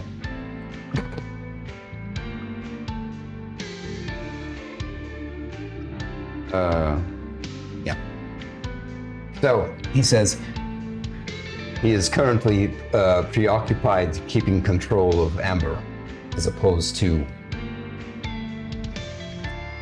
any kind of debt or empathy on his part. I can assure you, of all the dragons, he is probably the least empathetic, even though he purports and puts forth a persona. In fact, once you will all understand everything that's happening across the Barbary worlds in Progentica, you will be quite shocked to find the sources of greatest darknesses that occur on these worlds. Is it the Dragon CEO? Yes. If that is the case, that's not shocking at all. We could have told you that. But what is shocking is that the white great worm, Ibozalak, he has been the one who has orchestrated the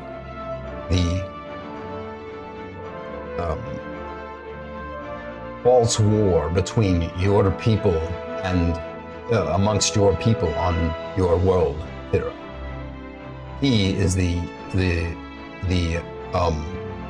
source behind the false monumentalist religion. Even worse than that, he is the source of the demonic incursion. He has been the one who has been using forbidden magics to punch a hole out of this universe to bring dark demonic forces into it, to use as his disposal. I mean, it's not hard. It used to be. Oh. To be clear, all of my forms are my physical forms for each of the different worlds. And I've been around a long time, but now things have changed. It was you all coming into this universe accelerated the changes. There's much to discuss, but I will let you ask your questions first, and then I will tell you what fill in the blanks in between.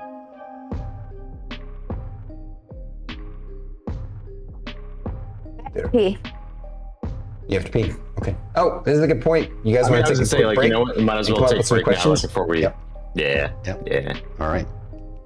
Big lore drop. For Here we like go. 40 minutes.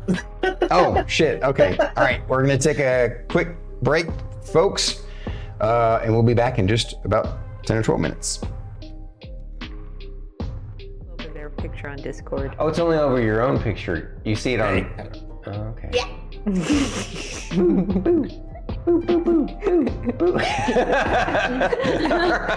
gone. This is the most unconventional D&D stream on Twitch. The mouse. How to distract the streamers? Mouse. Oh, he's like my perfect kind of weird. I really like him. I feel like he's the kind of person that would tell Guar it's okay to pee on the tree. And that feels very important to me for some reason.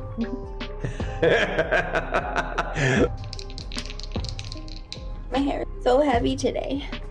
Well, you did wash it. It's full of water. I know. So stretch, right? Stretch. Oh. Fencer's pose. Oh, okay, now you're showing off. Don't do that.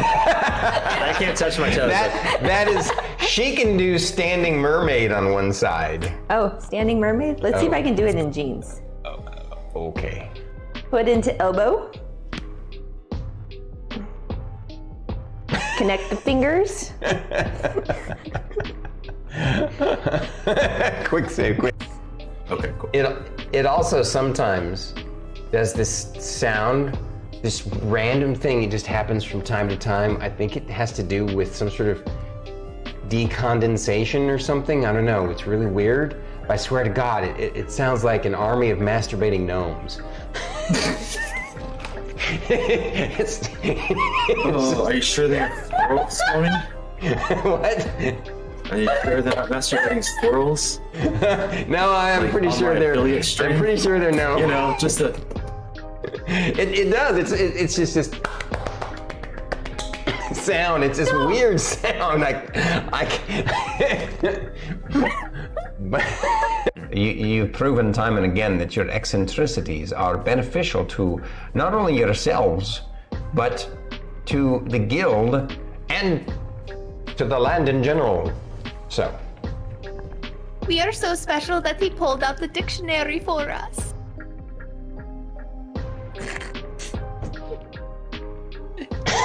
He used big words. And the day had come. The party was ready to begin their fights in the arena against the number 2 ranked guild. Here they are, up against them. The name, the Loam Riders. Will they defeat them? Will they be beaten by them? And such it went. The battle began. It looked like it was fairly even, but it was not. Soon, 2 party members were down, and the cliffhanger had begun. And you guys are awesome. Fight me. Let's go. All right, we're going. I did it too. You did it too. Yeah. We're gonna go chat dance. Here we go. Oh, man. Kids like. To me, is this wonderful? Wait, that's not how you do it. How do you do it? I screwed it up. I can't. Oh yeah, it's this way. It's called the dab. You need to do it correctly. Oh. I'm still doing it wrong. Yeah. All right, I'll let you take it away there. It's StarKitty. You forgot to hit play. Okay. And we're gonna add cinnamon and a little The extra character, she wants pancakes now. Thank you. There's only one way I'll accept pancakes. Stormy's got to wear the outfit.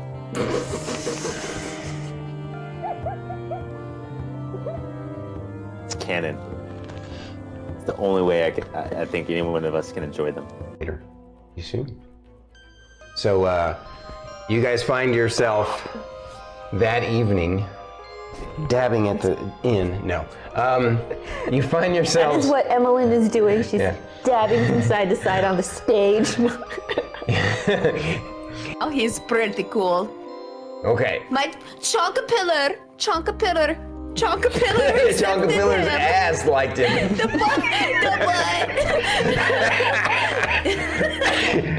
Chonka butter. It's a little tiny like excellent. A little anime X for his little bunghole.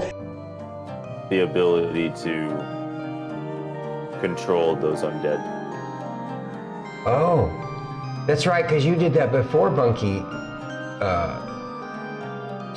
Yeah. inseminated us.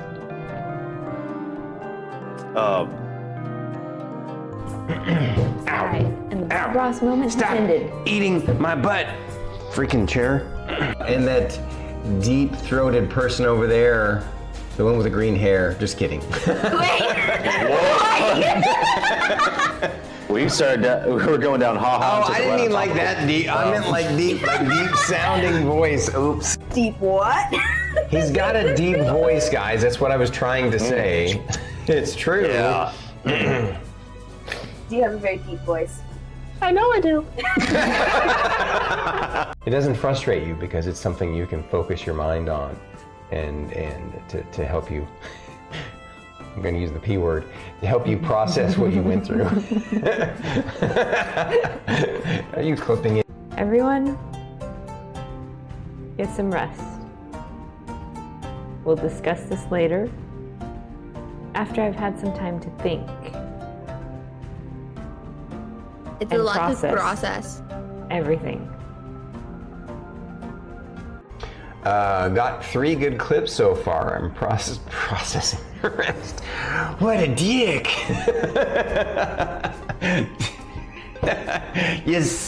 You snuck it in there. You got me to say it. Looks like you have a question, Fern. Is it the same color, the same blue glow? Yes. Now, I think if you scroll over their picture on Discord. Oh, it's only over your own picture. You see it on. Oh, okay. Yeah.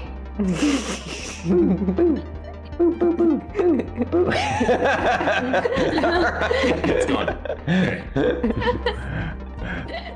This is the most Saved my unconventional D&D stream on Twitch. The mouse. How to distract the streamers? Mouse. Oh, he's like my perfect kind of weird. I really like him. I feel like he's the kind of person that would tell Guar it's okay to pee on the tree.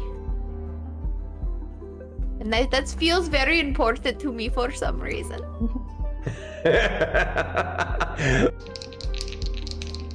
My hair is so heavy today. Well, you did wash it. It's full of water. I know. So stretch, right? Stretch, stretch, stretch, stretch. Oh. Hamster's pose. Oh, okay, now you're showing off. Don't do that. I can't touch my toes. That is, she can do standing mermaid on one side. Oh, standing mermaid? Let's see if I can do it in jeans. Okay. Foot into elbow. Connect the fingers. Quick save, quick. Okay, cool. It also sometimes does this sound, this random thing. It just happens from time to time. I think it has to do with some sort of decondensation or something. I don't know. It's really weird. I swear to God, it sounds like an army of masturbating gnomes. Oh, are you sure they have squirrels coming? What? Are you sure they're not masturbating squirrels? No, I'm Like, pretty on sure my they're. affiliate stream? I'm pretty sure they're no. You know, just a. It does. It's just this sound. It's this weird sound. I can't. But you've proven time and again that your eccentricities are beneficial to not only yourselves, but to the guild and to the land in general. So. We are so special that he pulled out the dictionary for us.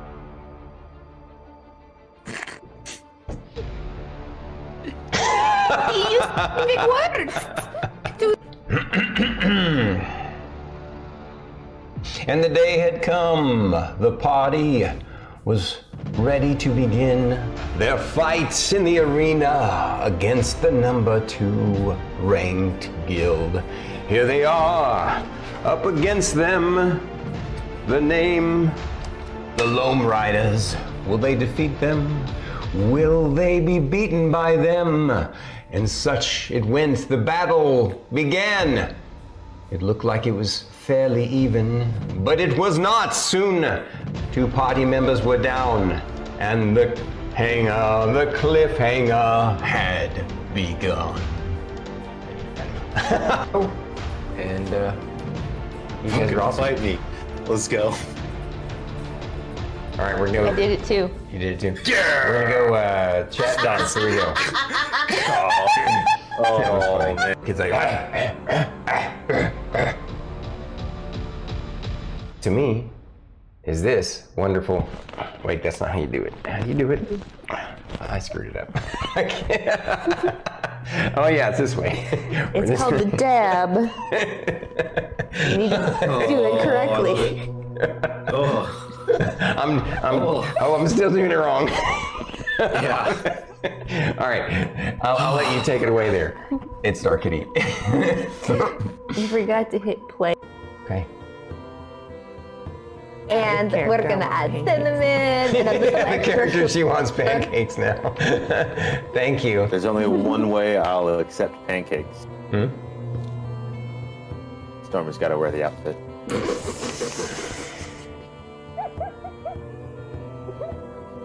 It's canon. It's the only way I think any one of us can enjoy them. Later. You soon. So, you guys find yourself that evening dabbing at the inn. No. You find That yourselves. is what Emmeline is doing. She's Yeah. dabbing from side to side on the stage. Oh, he's pretty cool. Okay. My Chonkapillar accepted Chonkapillar's him. ass liked it. The butt. Chonka butter. It's a little tiny like X. A little anime X for his little bunghole. The ability to control those undead. Oh, that's right, because you did that before Bunky Yeah. inseminated us.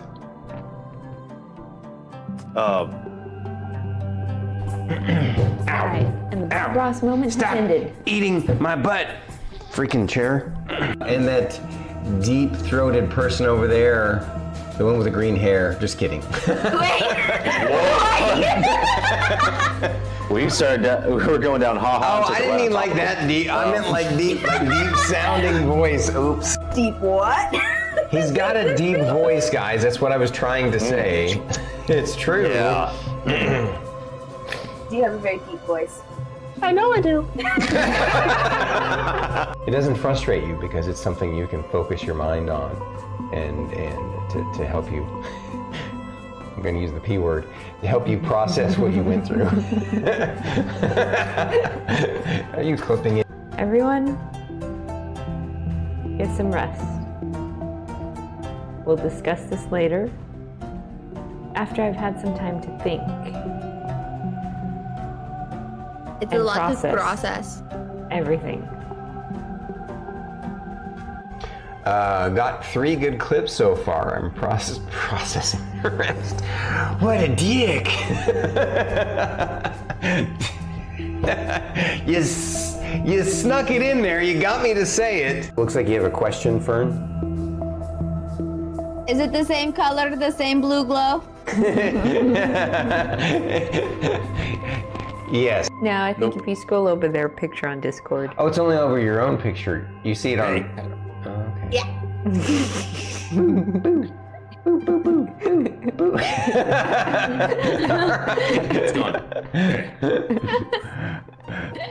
This is the most Thanks for saving my unconventional D&D stream on Twitch.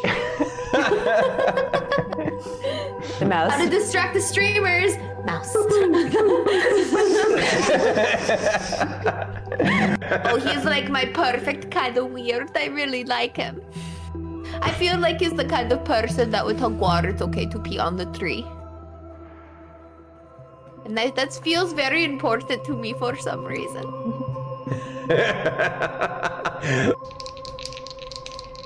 My hair is so heavy today. Well, you did wash it. It's full of water. I know. So stretch, right? Stretch, stretch, stretch, stretch. Oh. Hamster's pose. Oh, okay, now you're showing off. Don't do that. I can't touch my toes. That is, she can do standing mermaid on one side. Oh, standing mermaid? Let's see if I can do it in jeans. Okay. Foot into elbow. Connect the fingers.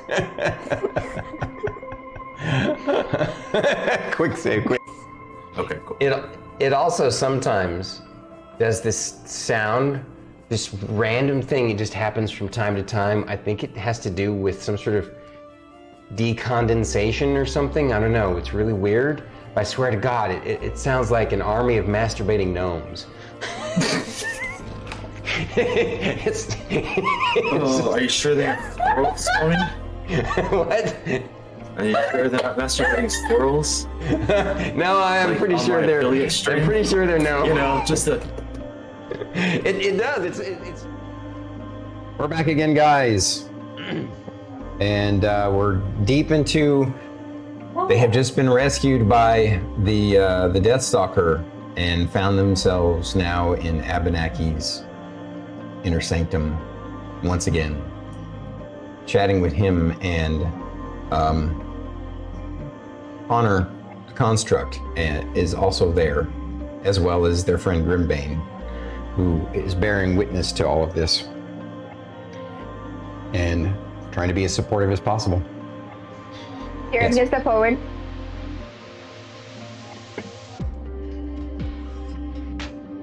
We have made quite a few friendships back on Progentica.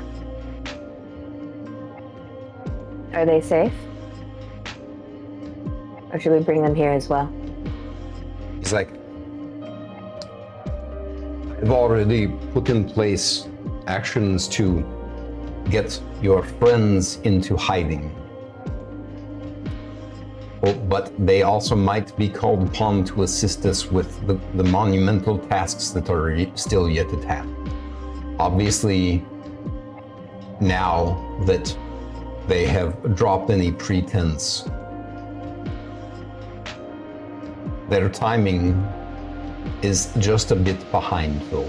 You see, I was already in the process of setting into motion monumental changes of my own for these worlds. You see, it has taken all of this time, just over 2,000 years, to culminate my magical technology to be able to accomplish what I have always wanted from the beginning, and that is free and independent planets to work on their own with each other as they see fit, instead of being ruled and controlled by dragon emperors. You see, the great lie, the great secret of the dragon emperors isn't that they are just the CEOs of corporations here on Progentica. They are the undisputed rulers of each of the Barbary worlds themselves, individually. Each of the Barbary worlds is the Mesne, the domain, the kingdom of one of the dragon emperors. Antome is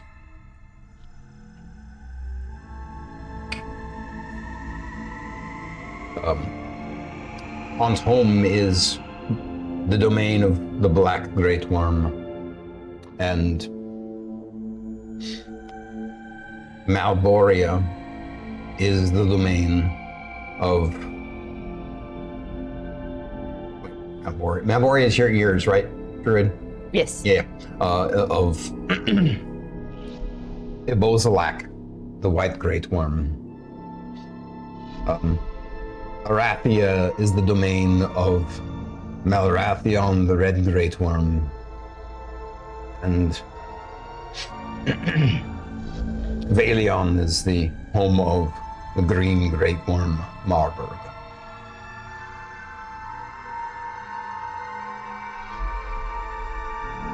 Before we continue, a certain letter has come into your possession. Just for my own curiosity, what was your initial reaction and supposition to finding that letter on the vampire assassin?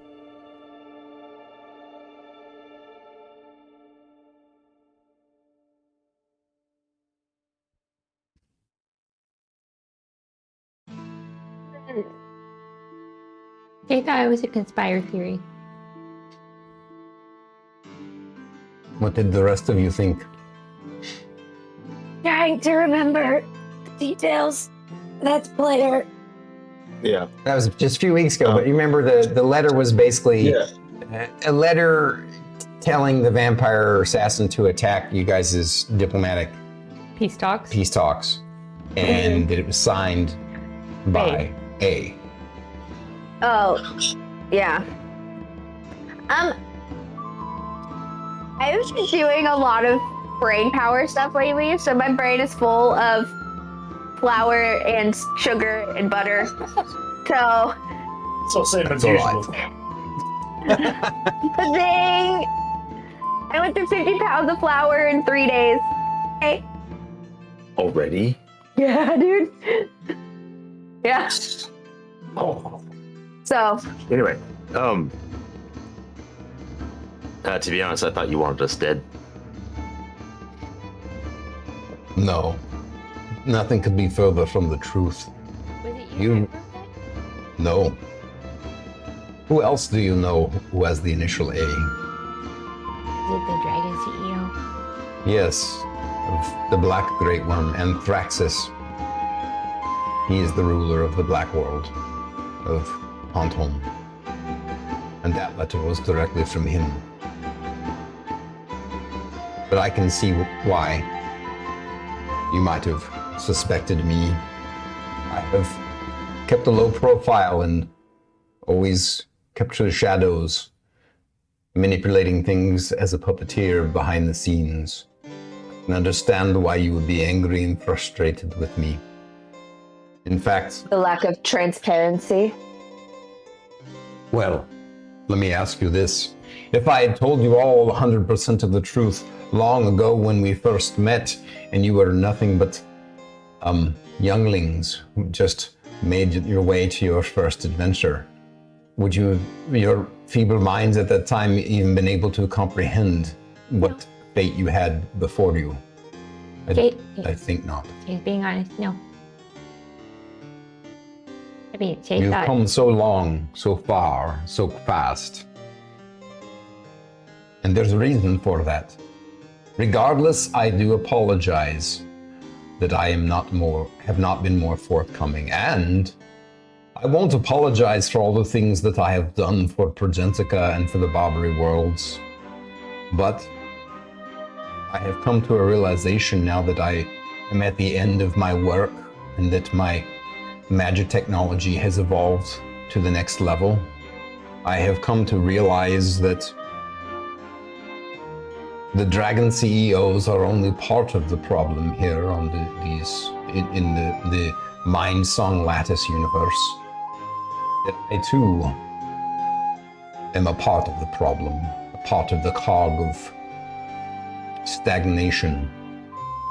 And so, that is why the ultimate fulfillment of my grand vision will include me being removed from the situation, as it were, as a final gesture to accomplish what needs to be accomplished in order to save this entire universe. There's greater forces that have been going on for the longest time in this lattice, in this matrix, and I have done my best to keep things in order and to keep the darkness at bay. And we will get to that. I will answer all your questions and we will get to the overarching reasons. But first, let me answer your questions to fill in the details, and then we will continue with your edifying you and educating you with everything that I can. Jared turns and looks at Shae. Yes, she has some questions.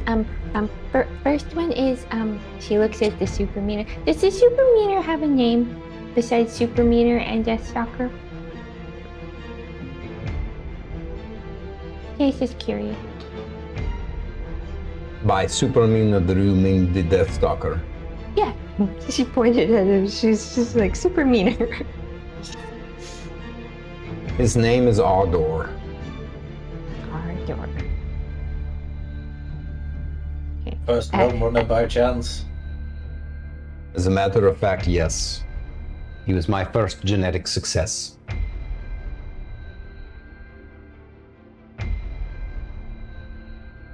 I'm sure he's got lots of stories to share. We'll ask him later. Second question that's not super relevantly important, but she just wants to know. When you were Mr. Cromwell, did you ever get any of the bread I sent over? Yes. The Cromwell form found it quite tasty. Okay. All right. Okay. On to relevant questions. So the super meter has been working for you this entire time. Has she always been just killing bad realm runners? And that's it? That has not been his only purview. That is just something that he has to do from time to time. Most of the time I had him doing secret law enforcement to make sure that no corrupt realm runners got away with their corruption within the system.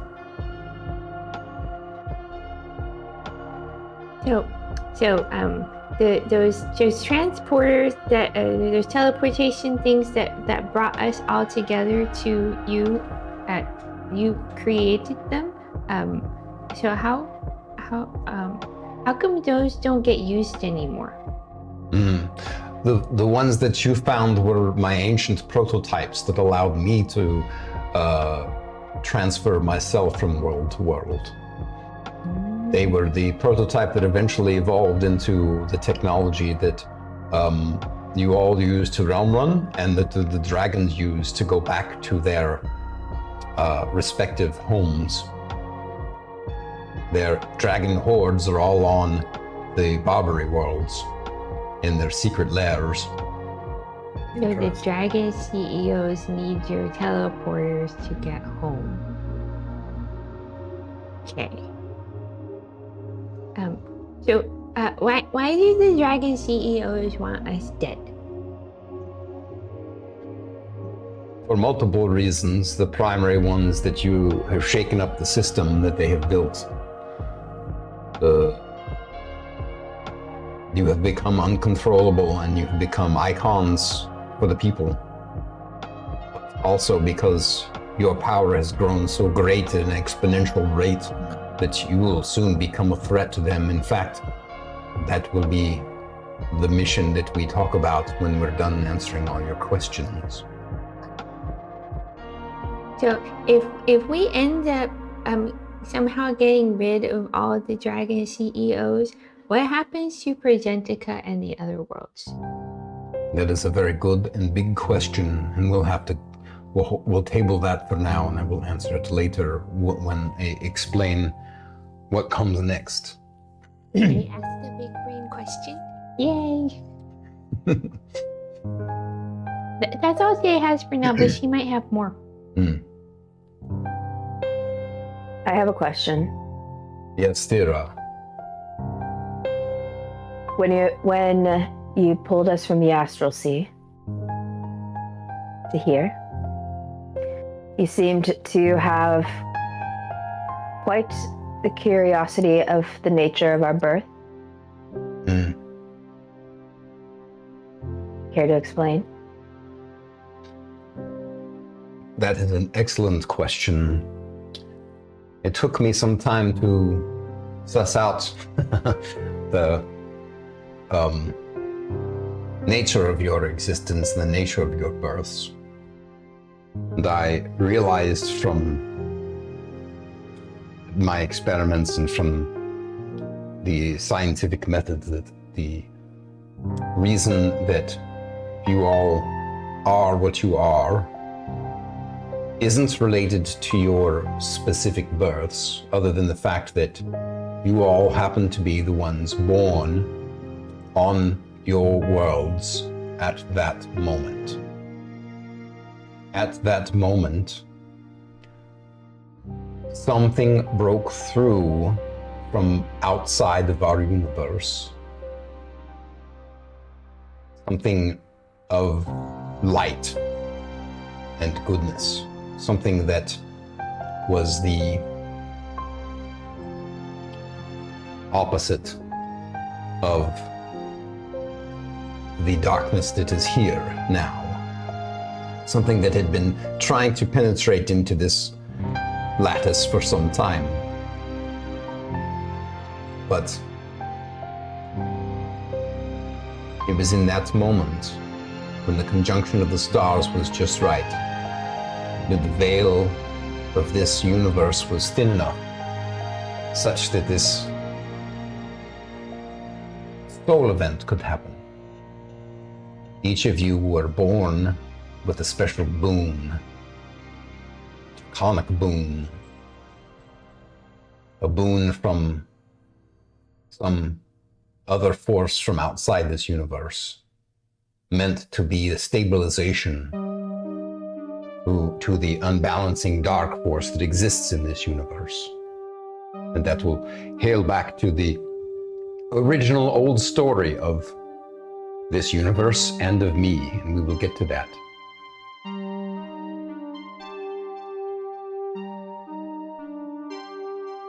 But basically all of you, again, it was simply that you were the people born at that moment on your worlds, and because you were the ones born at that moment, you were the ones born with this blessing of some sort of dragon deity, as it were.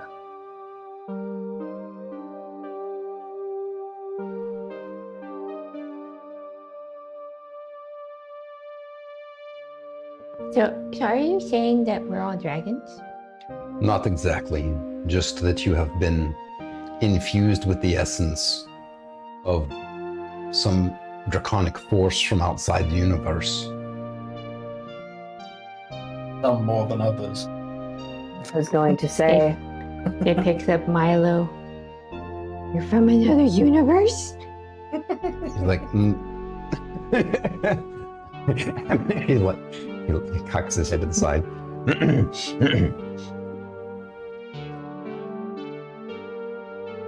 I have some other questions that aren't quite as substantial as what's been asked so far. Please continue, Still meaningful Sindri. to me. Yes. My first one would be, were you aware that I was asking questions of the Weave about you? Yes. I knew I heard his voice. You're the one that was hurting Mr. Sindri each time. I did my best to minimize the damage. He still looks at him like, Thank you for the raid. How to go? What's up? You guys are amazing. Next question. Hmm. It was on the tip of my tongue, but that one's gone, so I'll go to the other one. By chance, did the mansion happen to come from you?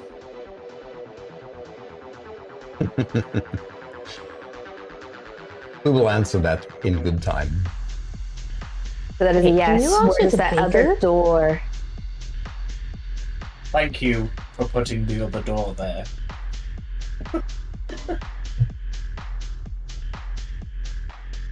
does the baker work for you? No, but I have taken the liberty of buying out his entire inventory to provide for you all if you need any more equipment for the final missions, the final battles. Looks like you can pass out that other dagger to somebody. That You want to second keep two of door. them. That second door is access for you. Not necessarily specifically for me, but it is an access door from here to there.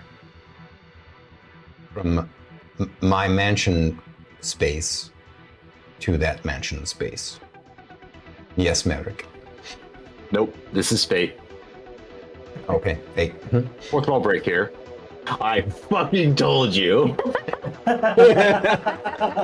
You thought it was a door to Abenaki's mansion? It was one of my theories, yeah. I was like, I just want to bet it's fucking Abernathy on the other side of that fucking thing right now. Yeah, 100%. I don't think that Merrik really had that particular thought. I don't think that was something that Merrik considered. But as the observer of fate, I had a theory at one point where I was like, it's fucking Abernathy over there, or it's the fucking Deathstalker's gonna come through that door and get us. I kind of wasn't wrong. While Sindri asked the question, Sindri didn't believe it. He just thought, you know what, if it did turn out to be that, it'd be really funny for Merrik. I know, as soon as that's answered, everybody turns to look at Merrik to see his reaction. I remembered the other question. Yeah, a disappointed deadpan, just like. What was your other question, Sindri? The final one for now. You said previously that you couldn't elaborate on the heart beating in the ice, the dragon in the ice. I don't know, it's a long time since I dreamed it. Or saw it. We still don't know, but you told us we weren't ready for that knowledge yet. Yes. Will this be part of later explanations? Yes. Cool.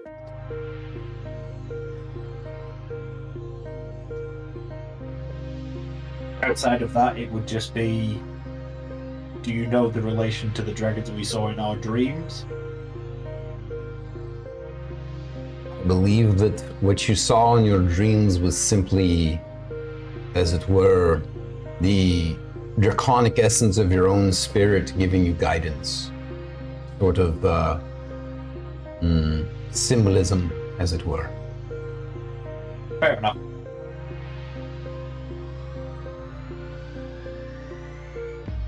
So then. No. Merrik? No.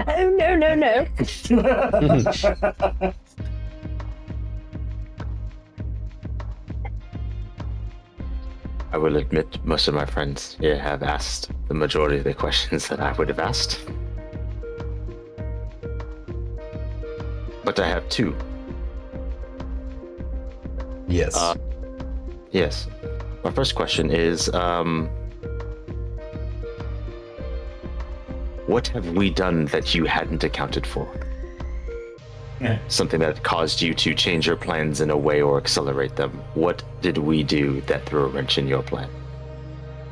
Since we had no idea.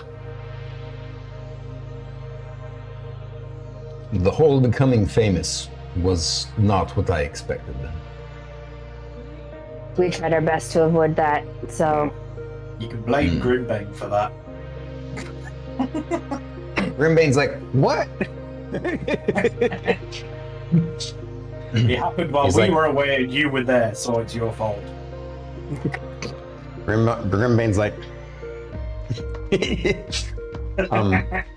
Abenaki says, also, the exponential growth was not something that I had calculated. I expected it to be compounded growth, but you all evolved much more quickly than I anticipated.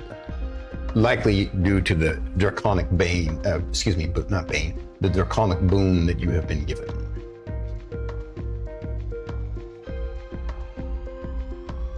That's fair.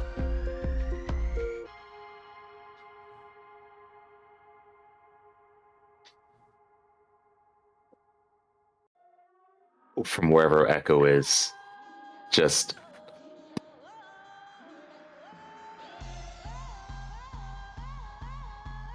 answer. What is he? Is that an existential question? What is he to you?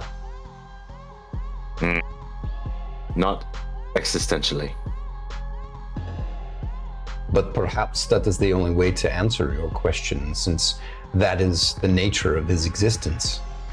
He is a manifestation of your inner id, your inner child, curiosity, freedom, all of the qualities that you sometimes feel that you missing or lack or desire. He embodies them.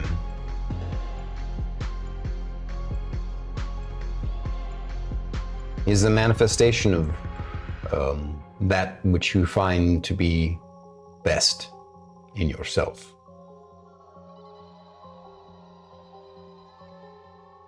No wonder you're a little shit sometimes. He's just like you. She has another question now that she's had time to process information. So Shae has seen like many episodes of Will Dye, the science guy, and she knows a little bit. Did you say will die? Just Okay, go on. And she's learned a little bit about genetics, and you said Mr. A over here, he was your first genetic success. Have you been messing with all the Realm Runners genetics? Yes, was the one who created the Realm Runners to begin with. Why?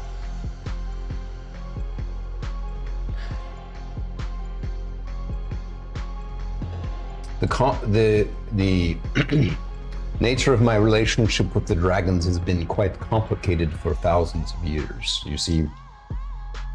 And I knew that if the dragons were able to continue to reign their tyranny upon the individual worlds, that eventually they would fight over and destroy Progentica. So, I knew that by creating Realm Runners, I created a system that would allow them to exploit their own home planets and would force them to work together. Be clear, it's not that they would destroy each other. It's simply that they would, in their arguments, in their fights with their great power, they would cause devastation. So I calculated that having other beings who could transport through the realm portals to the different worlds, that a system would be created in which we could use the Barbary worlds to improve Progentica. My long-term plan was to also have that work in reverse, where Progentica would be able to help lift up the Barbary worlds as well. Of course, for them, the great ruse was that they would be the rulers of their worlds, and they would not see these changes coming because it would happen over time. In their arrogance, they would not see the people evolving. But I knew if I did not give the people of the Barbary worlds or the people of Progentica the ability to use the Realm Runner devices to transform, to transport amongst the worlds, that they would be forever the slaves of the dragons.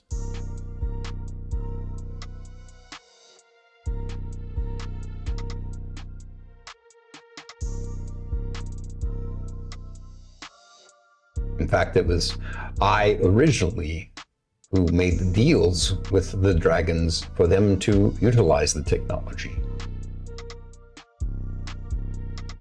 So the dragon CEOs are aware of your existence.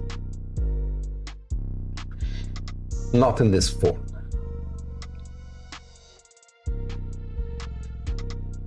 Is that why they don't like Chairman Cromwell? Yes.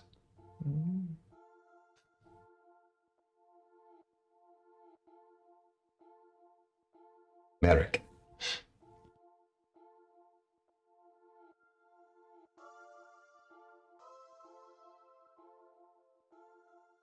Fact that the time limit that we have using your technology is that a failsafe that you have put in, or is that just a byproduct of the system, as it were? So, you all were Whether very intentional instrumental or in helping. unintentional.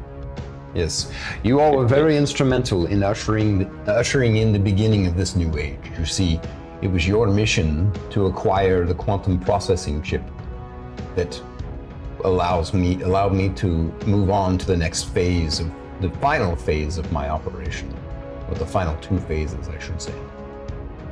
You see, that quantum chip was my ultimate, what's the word I'm looking for?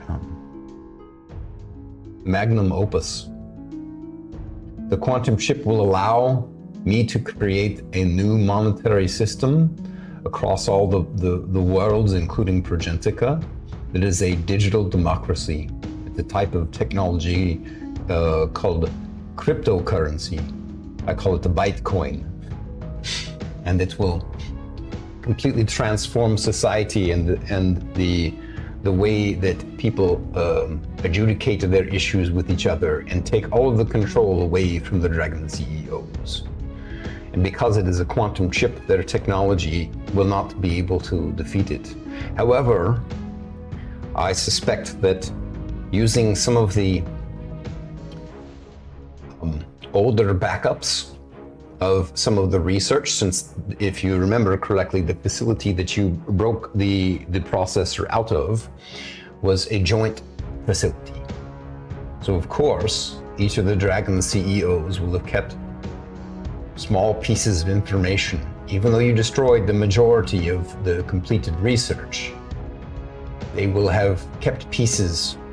And I think it is only a matter of time, maybe a week or 2 at the most, that they will be able to bring a conglomeration of all of that data and be able to duplicate it. And so I need to implement it ahead of time. But that also means that we will need to take down the corporations themselves. And that is the segue into the mission that I wish to discuss with you all, if you are willing to undergo it. But we will get there, unless you have more questions. Yes. So that's interesting. But it didn't answer my question. Forgive me. Please reiterate your question. The amount of time that we spend on the Barbary worlds using teleportation and it pulls us back to Progentica. Was that an intentional? Misunderstood you. Okay, yes. That actually is a byproduct of the technology itself. I found that the more powerful the being, the more this artificial constraint abated. I think you will find soon, when you have probably powered up one more time, you will find that there is no longer a limit for you to be able to spend on any of the operations. It is a function of the DNA that has to do with the lengthening of the telomeres. So it's quite complicated, but the bottom line is, it is not something that I implemented on purpose. It was something that I have worked to try and overcome, and the quantum processor will help me to overcome that. It's one of the many things that, besides the cryptocurrency, that it will help me to implement to create new systems across the worlds and connect them together. And then my next question is kind of a compound question, really. Were you aware of us prior to being shunted into the astral sea? No, it was not. It was quite a shock to find you there. Even with me being at the academy? Well, I knew, of course, that you were people, that you existed, but I didn't know you individually. Imagine, that knowing who the baker who makes the greatest cherry streusel. I won't necessarily pay attention to that unless I want a cherry streusel. I have no idea what a streusel is. I just made it up, but go with it. She pulls out her notebook. Cherry streusel.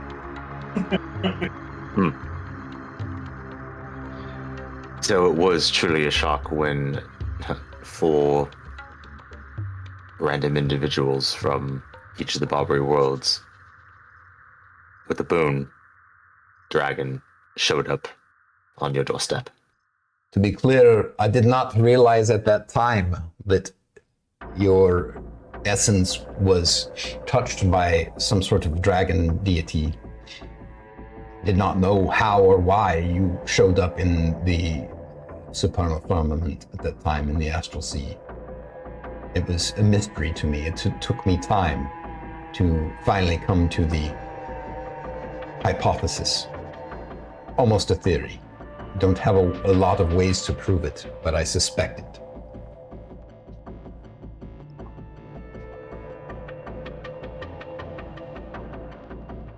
So, imagine the long and short of it is you want us to kill these dragons. The long and short of it. Indeed, it will not be an easy task. It will be a gauntlet of dragons. You see, but perhaps before we get there to that mission, one last bit of the past so that you can understand where I'm coming from and my intent and why everything must change. Tell you about my existence. My existence came into being in this universe, in this lattice, in the Mind Song lattice, a little over 2,000 years ago. It was a strange event. I remember simply becoming aware as a newborn waking through cataclysmic, loud and bright flash. And I felt myself moving through what you call the astral sea during this moment. And in that moment, I saw what appeared to be these multiple colored, ephemeral, draconic spirits, and they too were flinging and flying outward away. It was like an explosion that sent them outward and myself. But at that time, I was almost formless. In fact, perhaps to show you, even this Abenaki form that you see isn't my actual form. I will show you my original form. But I must give you a forewarning. It might make you uncomfortable. Are you prepared? So The he American version's like, transforms. just get on with it. Yeah, this time he looks like a medium-sized amorphous jet piano black blob, kind of undulating and rotating in space with a translucent purple glow throughout him and kind of emanating out from him. And everybody needs to roll me a wisdom saving throw. It seems to almost like be outside of like it's hard to look at because it's unlike anything your mind has ever processed before. What'd you get? Milo got a 19 and I got a Plus If you're 4. within. 34. 34? 34. Oh, okay. Anybody who got a 25 or above? Who got 25 or above? Shape, raise your hand. 29. So, I rolled a 20. Thyra and Milo are the only ones I who rolled a didn't get 20. Or no, I have a 20 total. it. 20 total. Okay. 15. So you find yourselves confused by this. You and Milo find yourselves confused looking at this. It kind of makes you want to look away. And then he changes back into the Abenaki form. I find that this is a much more comfortable visage to emulate for people. Is there one of the visages that you would prefer? As Druid, I was expecting a beholder, just saying. And I think it was a missed opportunity. As fate, when you said everything was hurtling and like kicking out, I was like, I swear to God, this is fucking Lorcris, Fern, Emlyn, and Rylar, like just as like the subtle callback. I'd be so mad. I was just retching a polyphiloponic percepitude, just saying. Yep. Okay. But anyways, missed opportunity. No, he looks like a black and purple blob, a black and glowing purple blob. Yeah. This form is fine. He's like, very good. So, let me continue. So this was the beginning of my existence, and I found myself floating through the supernal firmament. And eventually, I landed on one of the planets, one of the Barbary worlds. It was actually Home first. And it was there on Home that I took on a physical form of man, a human mage. And I learned many things about magic on that world, and I started to develop my transportation technology because during that strange event when I first was born into this universe, I saw the other planets in the solar system and I knew that they existed and I wanted to travel to them. Felt drawn to them. I also felt drawn to the core, to the central area of this universe. And I've gone back there many times before, but I'm getting ahead of myself. That's the last phase, we'll get there. But before we get there, I found myself learning many things on that world, on Home. It wasn't called Home back then. But its past is irrelevant now. It is what it is now. So I will not go into that.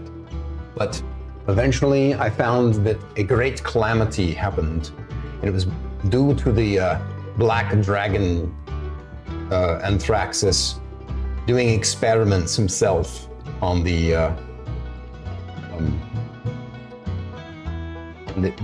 planet's connection to the supernal firmament, the astral plane. And the fool caused the collapse of the barrier between the astral firmament and the planet of Home. And this collapse basically created a bubble that trapped everyone inside and kept that world almost like a singular mini universe, separated from the external forces of the universe, which is why divinity no longer was accessible by that world because of this metaphysical collapse. And it was up to me to find a way out of that world. But I also knew that in that form that I was in, it would not be a permanent form that would last, especially with the effects of the collapse that he created, creating the dark, necromantic black rain that devastated the life on the planet and caused the undead uprising. So I did the only wise thing. I turned myself into a lich and became the King of Midnight that you have met. And he shows himself in that form and then goes back to Abenaki. Yes. Oh, so technically, because I have the Eye of True Sight, do I kind of also just constantly see him as the fucking blob? Yes. Now that you know what that see is. him, now you're able to put it all together. Yes. Yeah. Good thinking to ask. Yeah. If anyone sees Merrik's face, he's like, like. He's like eye patch down. Yeah, he's like, it's just like, yeah. Sorry, just as like. It's all right. Struggling So now. eventually I moved on to the various worlds, but I found myself when I was able to transport into the different worlds, instead of transporting, it manifested a new form of myself on the new world. Which is not my intent, but was a nice side effect. So it was almost as if I had cloned myself on another world, so I could operate independently and codependently together with my other selves.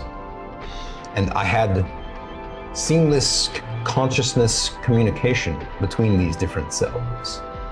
So I wouldn't call it myself omnipresent, but it felt so. It felt close to being omnipresent because I could be in multiple places at once. And so my new forms, I kept creating new prototypes to teleport to the next world. And each new form brought on new challenges and new avenues of accomplishment. And finally, I made my final form on Progentica, and the dragons had found me and found my technology. At that time, their power had not grown to what it is now. Apparently, during all that time, they were weakened as well. And so they were trying to grow in power. But I knew that they had exceeded me, especially since they were working together. So I concocted this plan to be able to share the technology with them. And you could say that it was 4D chess because I was planning ahead to create an army of realm runners. I never expected that eventually the outside of the universe would send help. Was never my intent. I never knew there was an outside of this universe to the universe. And so, but eventually I started to know that because that bastard Ibozalak started summoning demons into this world. At first, it was little ones, small ones. But then he started punching a hole into the dark dimensions to bringing the chaos beings, the demons and the devils into this world. Wanted to create systems. He thought he could use them for power and control. What a fool.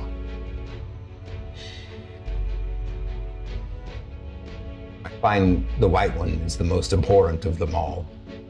But they're all equally vile. At any rate, so now we come to all of this time. I have operated in the shadows, operated behind the scenes in different forms, in secret, biding my time, growing my magical knowledge and technology, so that eventually I could bring down the system that I helped them to create. And I too must be brought down with the system because I'm a part of it. But it also means that I am necessary for the final mission. But some of this you will not be happy to hear, so we must get to it. Do you have any other questions before I tell you this first phase of the final missions? Not now, but I'm sure plenty will come later. So, the plan is thus. I have 3 elite secret Realm Runner teams,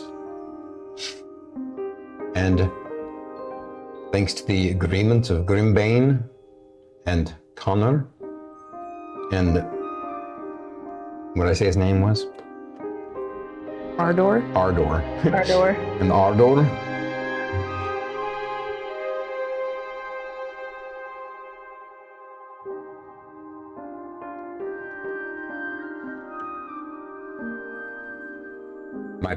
My idea is that we will need to force the dragon CEOs, force the dragon emperors to return to their domains.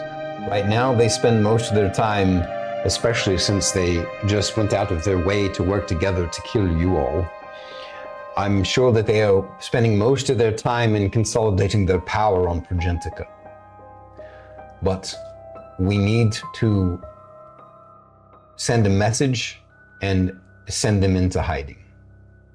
So the intent is to have 4 separate teams assault the 4 separate Dragon CEO companies.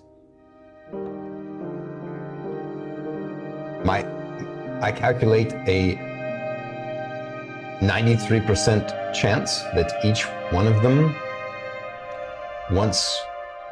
if we have this assault happen simultaneously, each one of them will retreat to their domain where their power is strongest on their Barbary worlds. I have a special technology that you've seen Ardor use that will allow you to transport through any kind of defense, even my own technology that you all couldn't get away from just moments ago. And this technology will allow you to transport, because I have been slinking around and been a part of the history of all of these worlds. I have literally touched every square inch of every world, and on here in Progentica and the Barbary worlds, even in their secret lairs.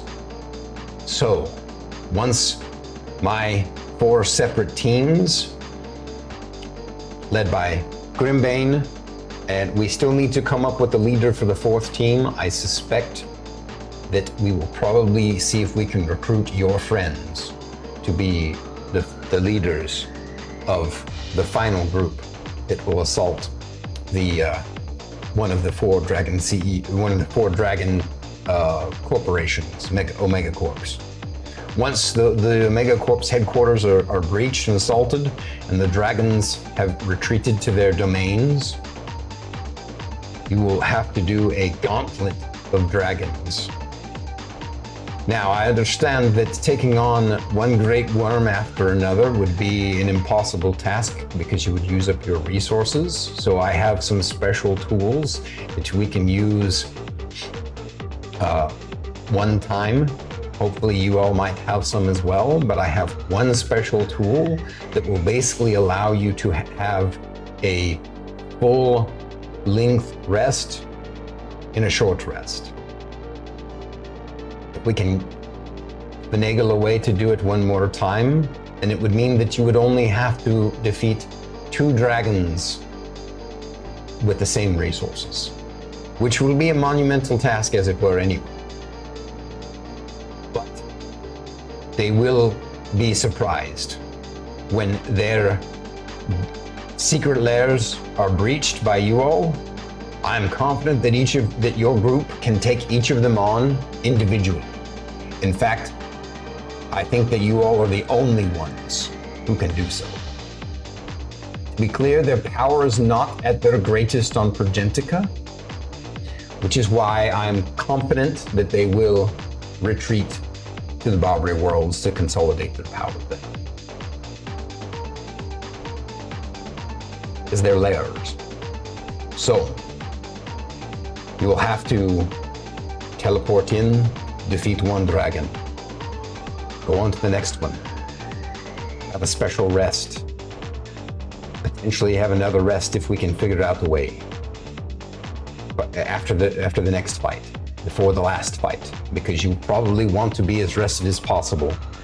Of course, it depends on what order you all decide to take them down in.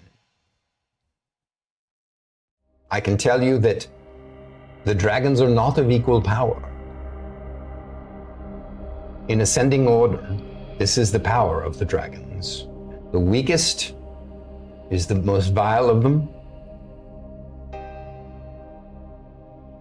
and that is Ibozalak, the white great worm of General Toshisomi Dynamic. The second weakest is, surprisingly, Anthraxis, the black great worm of the Micro-Agroplex Corporation and Honton. Of course, Ibozalak's secret lair is going to be on Malbori, deep in the Monumentalists' stronghold. Then, the next strongest after the black is the green, Mr. Marburg, great worm of the Furutsu conglomerate. And finally, the strongest and most devastating of group is Malarathion of Mython Heblock Holdings, the red great worm, on Arathia. It is up to you what order you think you should do them in. However, I do think it might be worthwhile to consider taking on the white one first. You see, there is an nth factor here.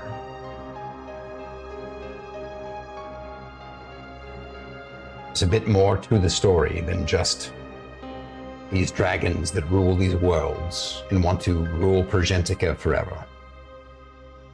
You see, I believe, and I cannot prove it, it is just my hypothesis, but over these many millennia that I've been here and lived and tried to understand. Remember how I described to you that at the core of this universe, I feel a pull and a draw, and I also feel as if the beginning of my existence started there in an explosion that threw the dragon souls out. I believe there was some sort of celestial event at that moment, the center of this universe, and that all of the dragons were sent forth and split forth to the different worlds. And I believe that what they are is separate manifestations or aspects. They're separate manifestations of some sort of dark god, dark draconic god that is in the ice. And I think their ultimate goal of consolidating their power together is to finally be able to breach the barrier that is around the core, around that ice. You all were able to somehow float freely through the barrier. That barrier I have gone back to for thousands of years, trying to find a way through it myself. It doesn't just keep them out, it also keeps me out. I was able to see, but not enough. As you all have seen that thing in the ice is so translucent that it has almost no transparency, and so it is just a shape in the ice of something dark and titanic. I believe that it is their original form. I believe it is the dark titan dragon god that has been trapped in that thing, and that these are somehow the escaped spirits of that dark thing. And they're trying to consolidate their power so that they can break it free. And I believe that I am the only thing in existence that can snuff it out. So, assuming the impossible, that we can send you all on this mission to destroy this gauntlet of dragons in a row. In the end, I will have you do one last thing. You see, there was one other end factor that was brought into this universe. By what force, I don't know. Good, ill, but it's here. And that would be your tool, Raven's Edge. See, now it is a partially empty vessel. So, at the end of things, here's the thing. Once you have defeated the dragons, they will eventually reconstitute and remanifest their form. At least, again, that's what I believe. It will only be a matter of time. It could be a long time, centuries, but eventually they will reform and start the cycle anew. So I must stop the thing that is in the ice, which is their source. And I believe that by injecting me into the ice, I can dissolve the final form of the being that is trapped within. And I believe that was my singular purpose that I was created for. By whatever force, I don't know. But the only way to inject me into that thing would be to have you use Raven's Edge to slay me and draw me into Raven's Edge so that you can effectively use it like a syringe. It is the only nth metal from outside this universe that's not a dragon metal that I believe is so indestructible and so sharp that it could break through that ice. And you all, for whatever reason, because of your draconic boons, are the only ones allowed to travel through that bubble. And now finally, one other small detail. The reason why I think it might be worthwhile to take on a Bozalak the White Worm first is because there isn't just 4 dragons, there are 5. You see, Amber is the 5th, the blue dragon. But for whatever reason, he does not agree with the path that the others have chosen, the path of darkness. And so, for whatever reason, there's a schism in her. And the Bozalak has been using all various types of mind manipulation and brainwashing techniques to try and keep her under control, which is why you all experienced a bit of her lunacy. Those are all side effects of the experiments that have been done on her for some time. Now, to be clear, I don't think that she needs to die. In fact, I think in the final estimation, when we go back, if you're able to defeat the 4 dragons and we are able to breach the bubble to the core of the universe to find the thing in the ice, and before their spirits remanifest, I think it will be instrumental in her going along with you. I don't know how or why. It is just an intuition that I have.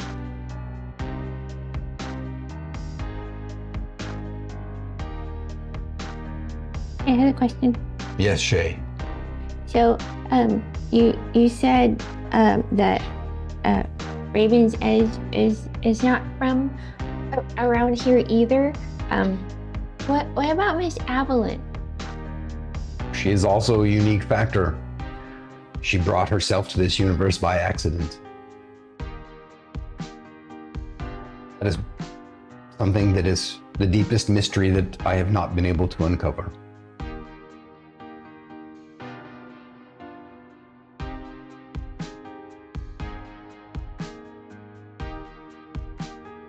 Maybe she was brought here to help us take down some of the dragons. Well, maybe, but to be honest, I've asked her to stay out of all of these affairs and instead continue protecting the special species that have evolved on Haunt-Home, because I feel like that is her real calling. And I feel it would be wrong to ask her to do more at this time. Now, of course, she will protect them, and I believe that she will go out of her way to protect New Haven as well, even if they don't know it.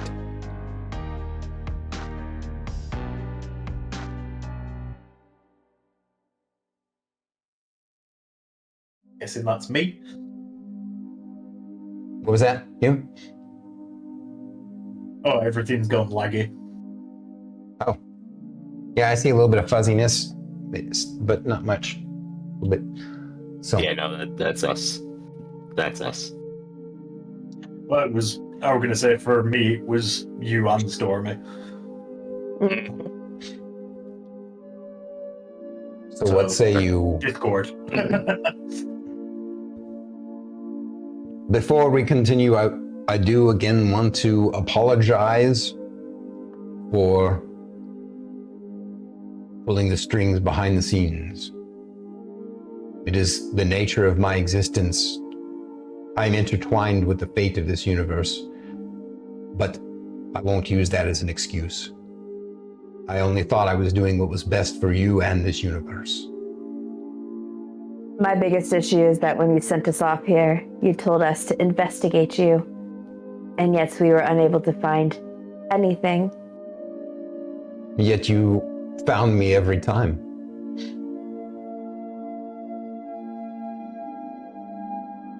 Without knowing. But What? didn't you know? Didn't you? For some I of feel them. like you knew. There was never certainty, apart from Cromwell. So you were certain about, out of character, you as a player were certain about Cromwell, but not the others? I had thoughts about the Lich. I pretty much presumed the Lich was, and I absolutely knew, without a shadow of a doubt, that Cromwell was. I would like to mention that Merrik 100% expected the Lich to be Abernathy, because he kept calling him like he was goading him out, and then everyone else convinced me otherwise. It's like fucking the first time I call your ass out, you purple fuck.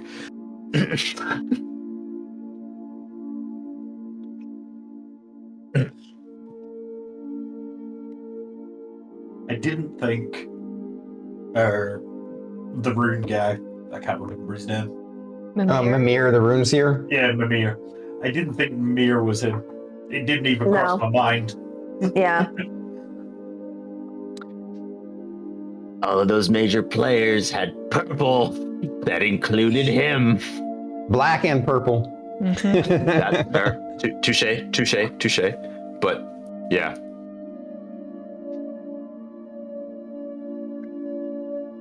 So, Yeah, above table, Fate and I were like always talking about the black and purple, and I'm like, it's just one of those things where it's either coincidence because purple is Stormy's favorite color. that's true. Or it is a thing because he used color as a very specific thing for Isles in the Mist. And Stormy does like to drop obvious hints that aren't obvious until you go back to it. So it was just one of those things where I was just like, man. Yeah, just like the obvious hint in Isles of the Mist when Emmeline saw that brief shadow in the tower. That was the BBEG. Everybody else, knowing the colors of these dragons, is everybody else having a similar thought to me? without me spelling it out. Oh, Yeah. I think. When all those colors are put together. They make a rainbow. Yes. A horrific, godly rainbow. All Yeah. right, no more. All right, that's meta speculation. Let's get back in character. But thank you for indulging me. Yeah. Mm-hmm. All right. So what say you all? Are you willing to undergo this?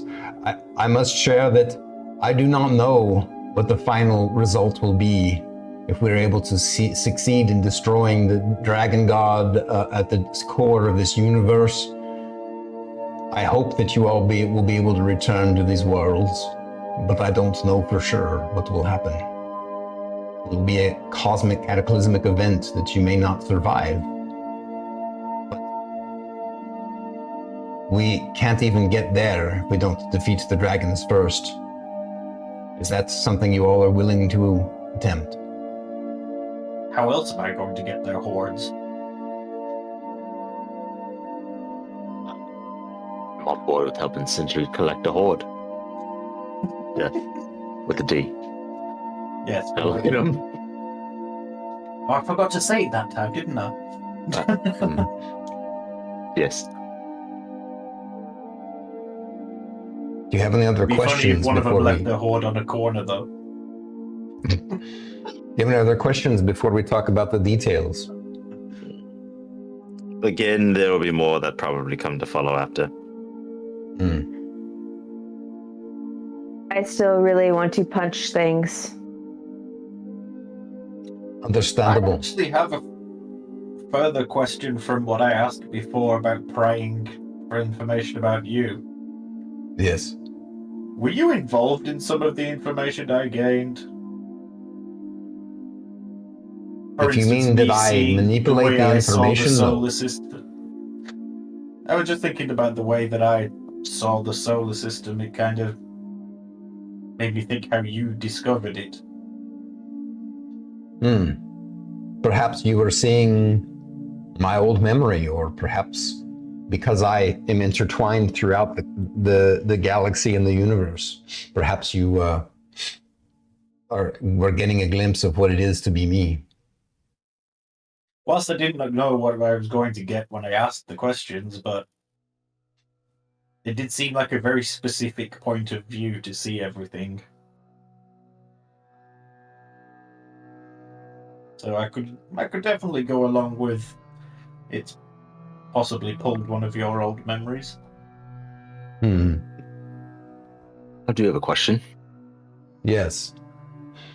So, from the perspective of the Barbary worlds, Progentica is hidden. I take it that is the byproduct of you and the dragons, essentially? Or has it always been hidden in itself? That is actually a strange biogenetic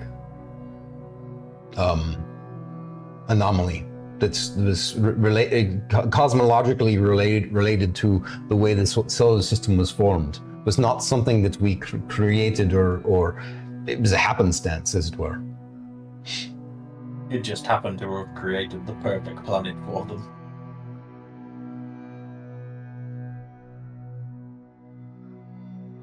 Why look a gift horse in the mouth?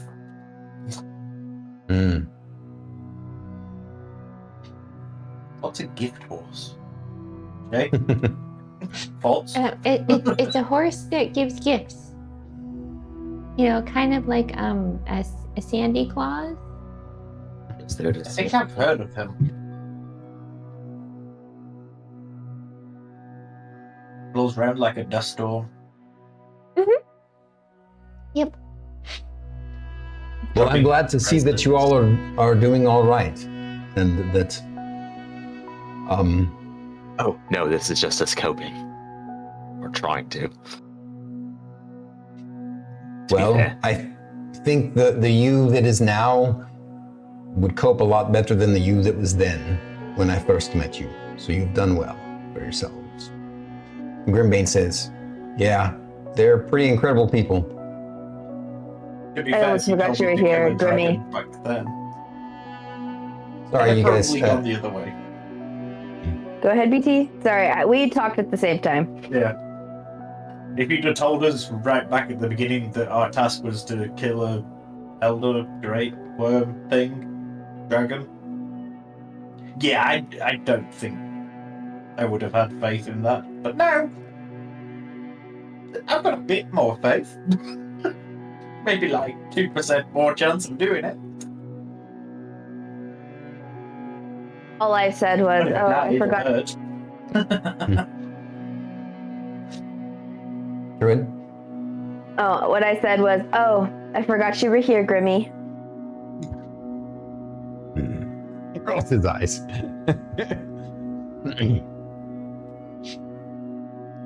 So, Mr. Abe, Mr. Abe, Yes, Shae.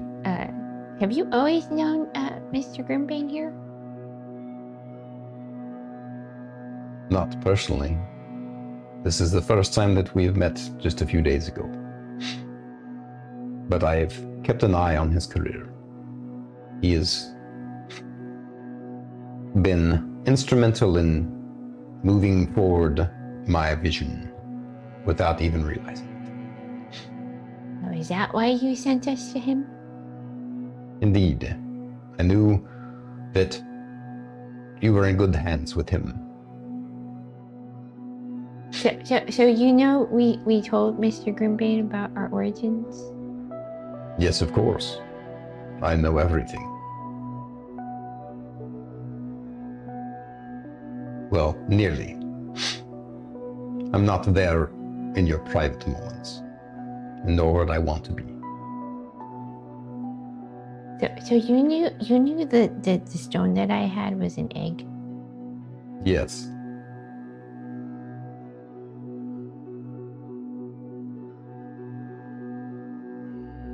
You knew how long Merrik sat looking at that door. He looks at Merrik. And he just cracks up laughing. It was quite entertaining, I do have to say. But I knew that For you, Merrik. it's probably. I knew that Merrik loves to have his mind ruminate on things. It definitely kept the house quiet. That was quite nice. Apart from the odd explosion from my room. I must say there was one other thing that surprised me. And I think I told you in my other form as Cromwell. And that is, I did not expect you all to be able to co-opt the adamantine automaton. Oh, Vlad? Yes. Well done. Vlad is super cool. That Oh, is you met very him? cool. I created him. Well, at least I was instrumental in his creation, not directly. Would you like to meet him? No, thank you. You're I afraid don't of your. know if it You're matters, afraid of but Frankenstein's monster. Mira was taking footage if it might help for anything. If I we were do going to go want about stir this the pot.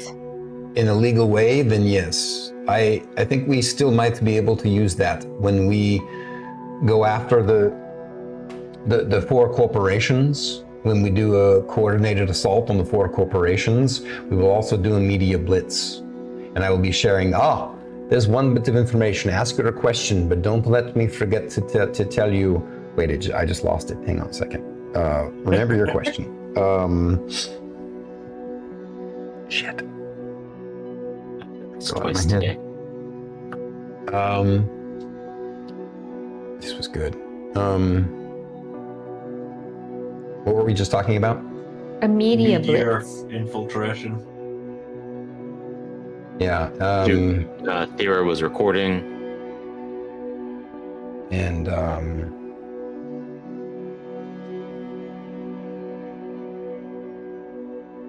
oh yeah, and that is the Do you remember the recording that they gave you of their meeting that they had to discuss you all? It was a the lie, transcripts? wasn't it? Let's just say it was falsified. The entirety of the meeting was not given to you. That a portion of it was a performance, and you all got the performance. The rest of the meeting was them scheming to find a way to eliminate you all without hurting the reputations of the corporations.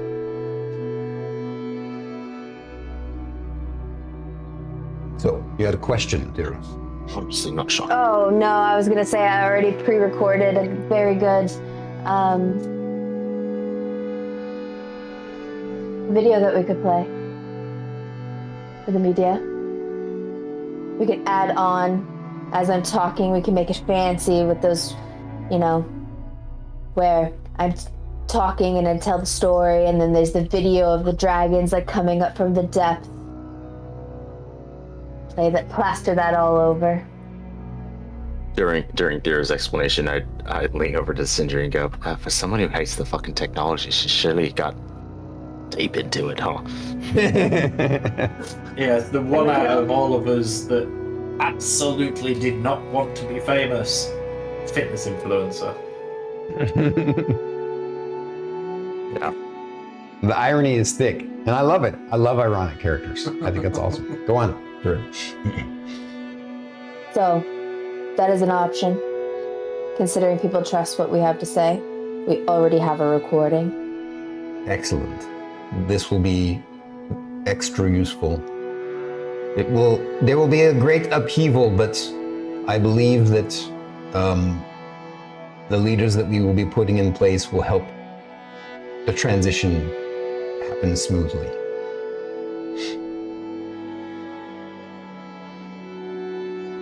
Now, the question remains, what order do you all feel that you want to accomplish this? And of course, it will take, here's the thing, I think we only have at most a week to prepare, and you can't go back to Brzezinska.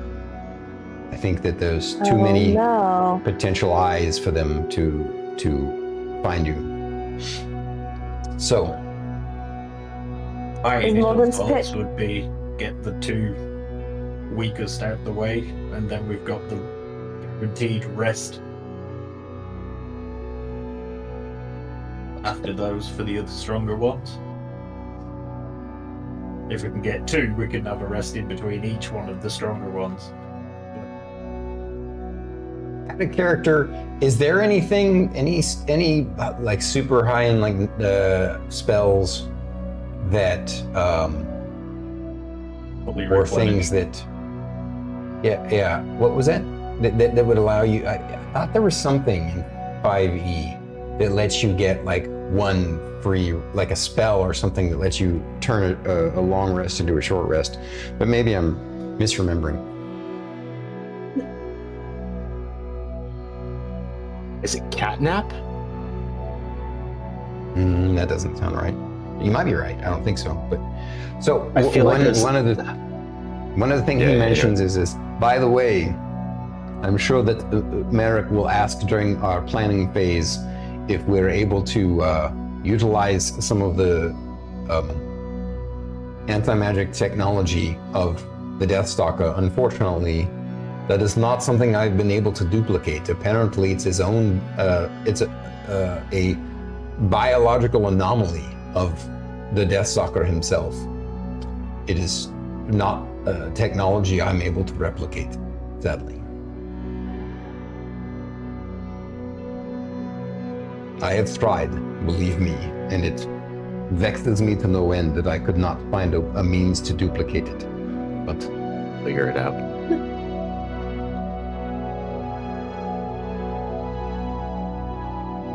we don't have time to figure that out. Potion of Watchful Rest.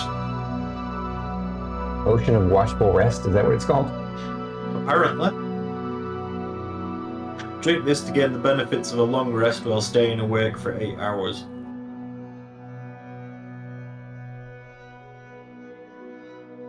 What book is that in? I don't know. I've just literally got the AI overview to just Oh, okay. look for it. Gotcha.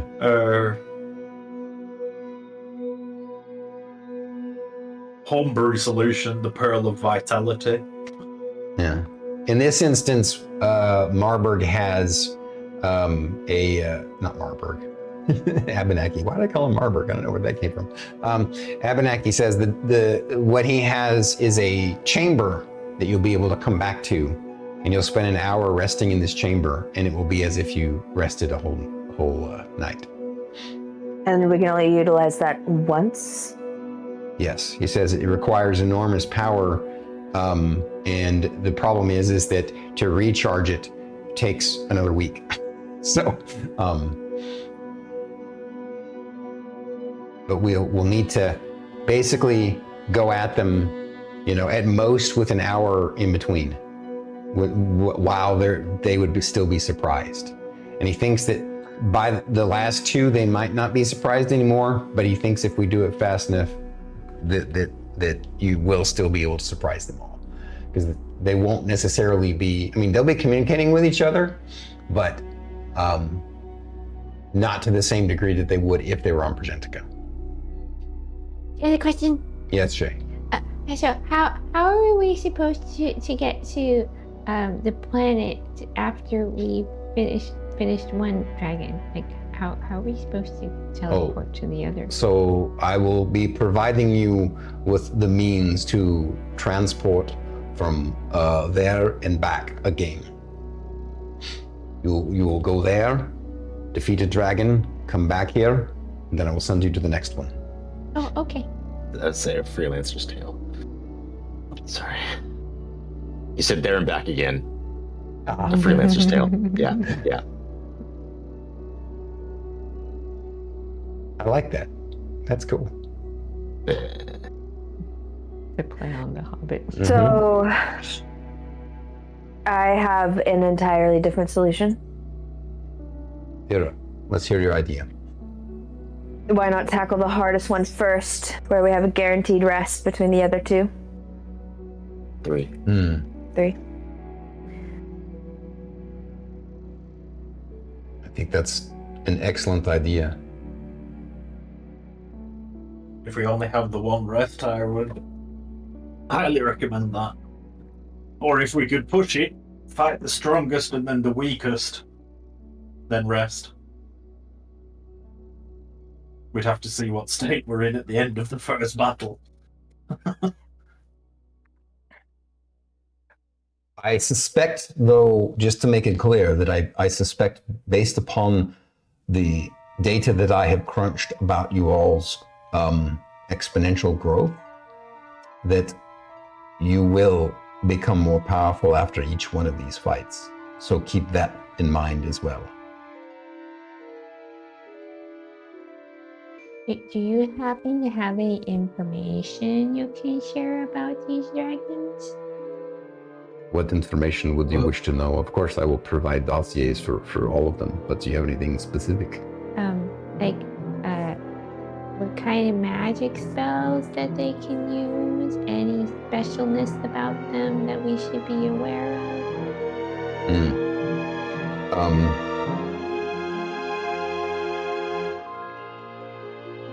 I'm going to take a guess that most of my fire stuff is going to be completely useless against the red dragon, seeing as my powers are of a red dragon.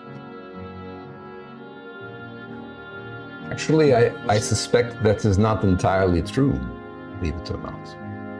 I know you think it's from a red dragon, but I think it's close. You see, I believe that the draconic essence or spirit or boon that has been blessed upon you comes from a metallic dragon soul from outside this universe. And I believe that each one of you is a corresponding opposite of one of the chromatic dragons here in this world. So in a way you're correct, but you would be the metallic version, the metallic opposite of whatever the chromatic dragon is. So in your essence, let me bring that up a second here. There's actually a cool chart online. What was this?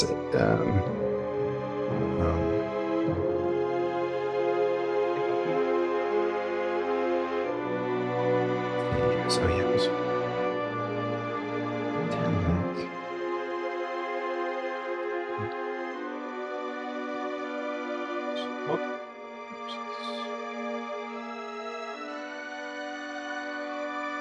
is this it? Is the search?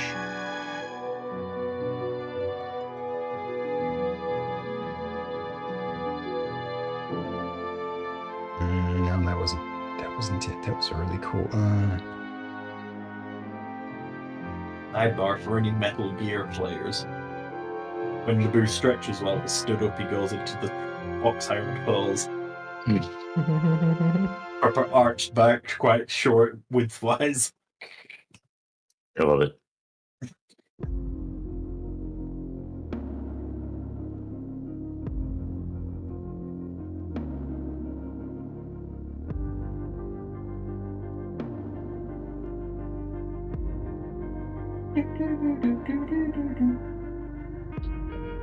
It's not it either. Oh man.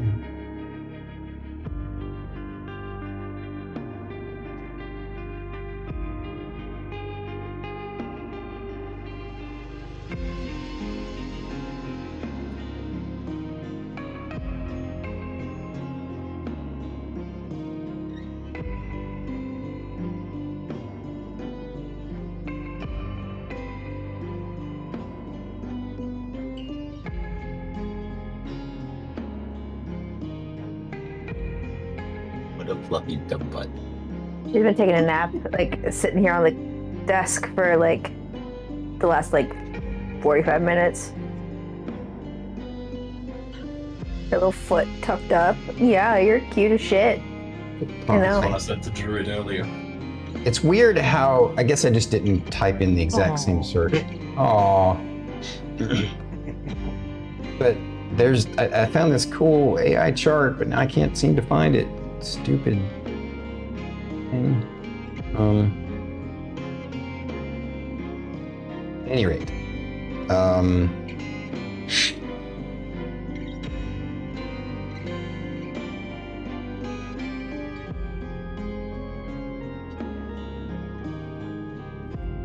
metallic dragon colors, air, environment. Yeah, that was it.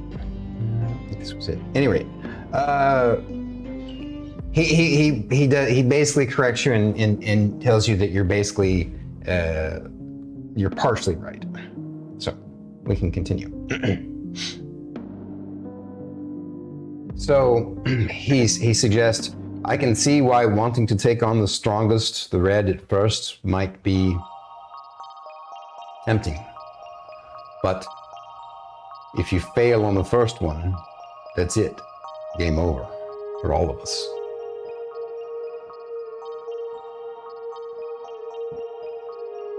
But what if we take on the green one first? The second strongest? Yes. As a gauge to see. And then what? And then the black one? And then maybe the red one? And then the white one. So saving the amber from them last. Yes, because if the white dragon is going to be busy with the blue dragon, trying to keep the blue dragon under control. I don't know where I was going with that.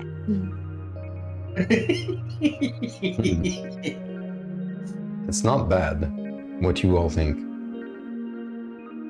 Whilst it's a good idea, I also like the idea of being stronger to fight the strongest. Or we could go green one, black one, white one, and then leave the red one for last. Above table.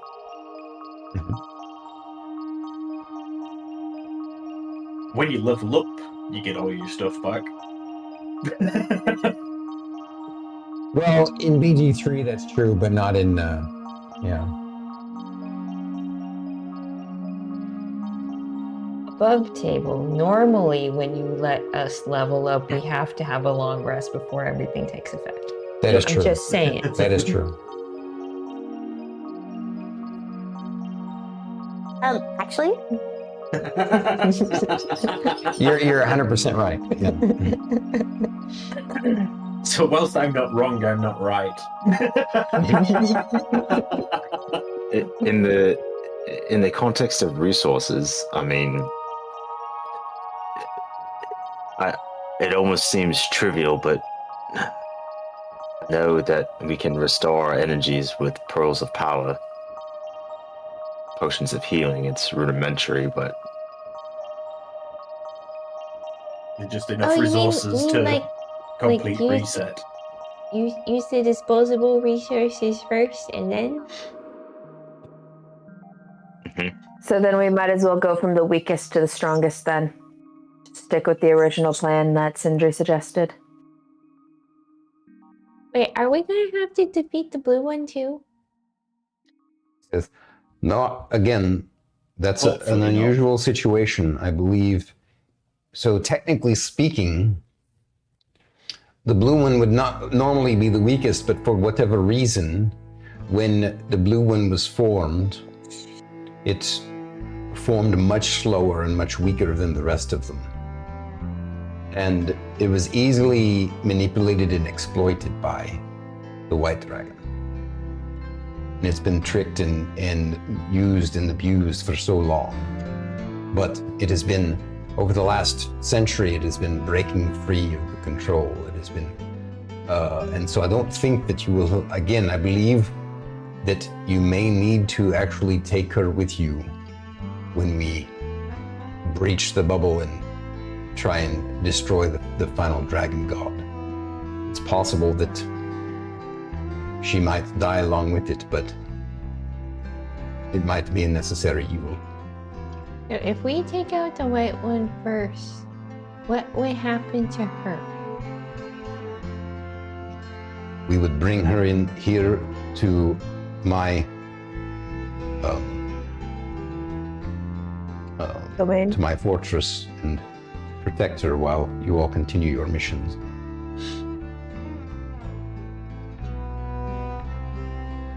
Is that what you call what is the phrase she has seen?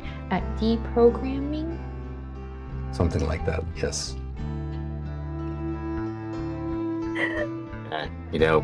it's pretty easy to reprogram someone when the mind is blank. When it's feeble.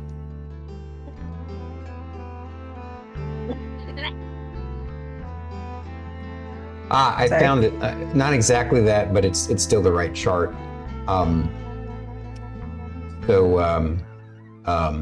If you guys want to know, he says, if you all would like to know what I believe, which dragon spirit has infused your soul, I can tell you. Yes. For Sindri, being born on Arathia of the Red Dragon Emperor, being his opposite, would make him the Gold Dragon. For Thyra, being born on Malboria in the cold, and being the opposite of the White Dragon, would be, she is the Silver Dragon. For Shae, being born on Huntholm, the lair of the Great Black Dragon, its opposite is the Copper Dragon. And finally, for Valion, Merrik, being the opposite of the Green Dragon, would make him the Brass Dragon.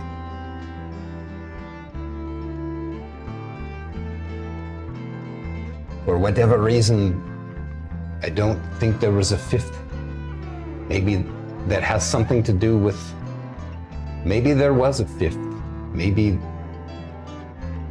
somehow or another What's the secret? it's merged with Amber. I don't know. There's some data that I do not have. I don't have infinite knowledge of this universe, just vast.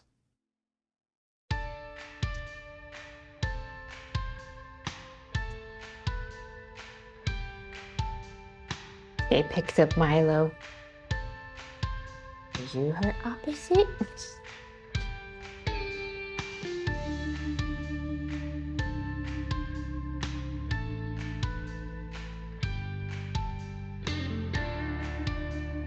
Who knows?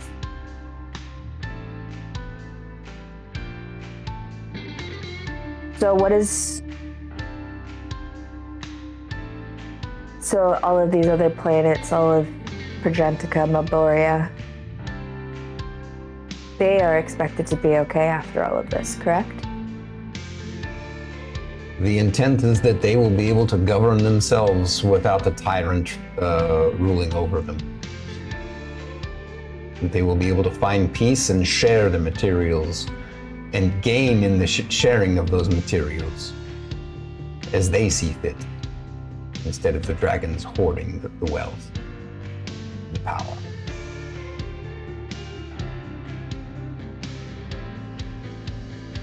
I seek nothing but the liberation of all the worlds.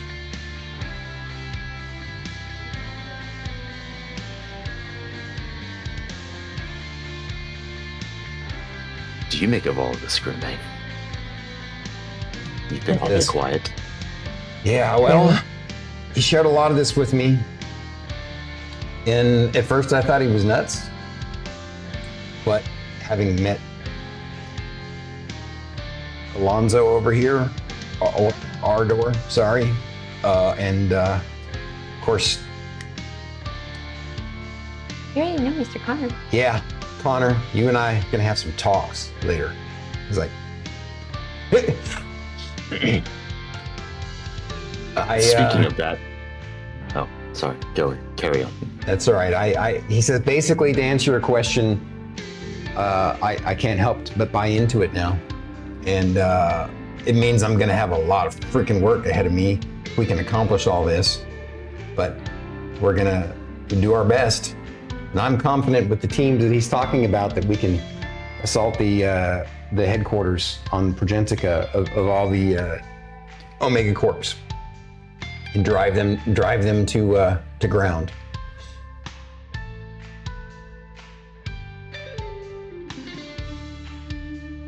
Was you raising your hand to ask a question, or is that is your wrist? I thought so. Yeah. I Yeah. have another question. Yes, Shae. Super important to Shae. Yes. Since you're all-knowing, Mr. Abe, Not completely all-knowing, but I know a lot. where did Mr. Winchester find him? Holds up Milo in his face. That is a unique creature, I believe, that it's possible.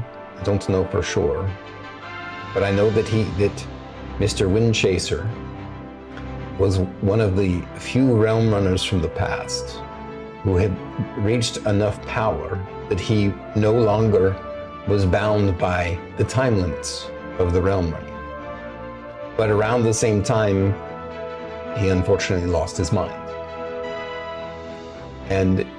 But sometime in his travels, he found that lion drake egg. There was a species of lion drake that flourished for a time about 1,500 years ago on Arathia. I suspect he found it there. It's okay, Milo. You're still special. He's the last of his kind, so yes, he is very special. I still think you're from another universe. Technically. Might as well be to Shae on Home. I mean, Right. technically. So, any other in-character questions or any other out-of-character questions? before we wrap Well, up tonight. I mean, I would love to be able to rain down sort death upon them. And no one on Progentica has really allowed me to experiment with clashing magics together at high speeds.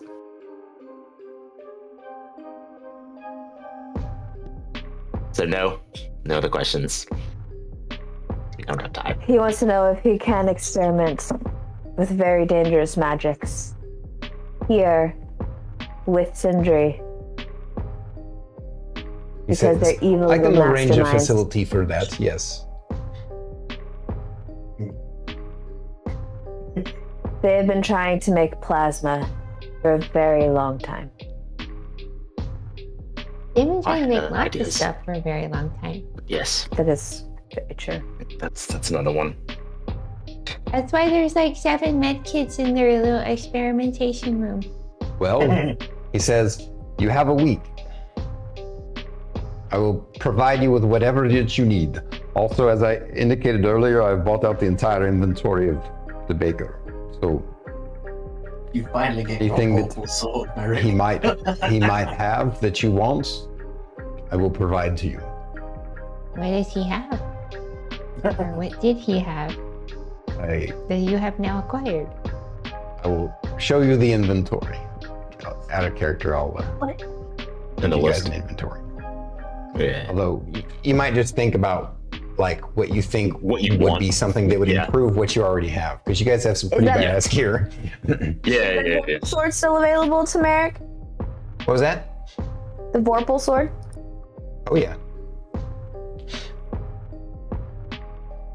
Wow, you get a Vorpal sword. Made that other dagger for no other reason than testing. No. And I pull out the nice one, the one that I was gonna trade over, and be like, I just hold out to Sindri. Now you can do it twice.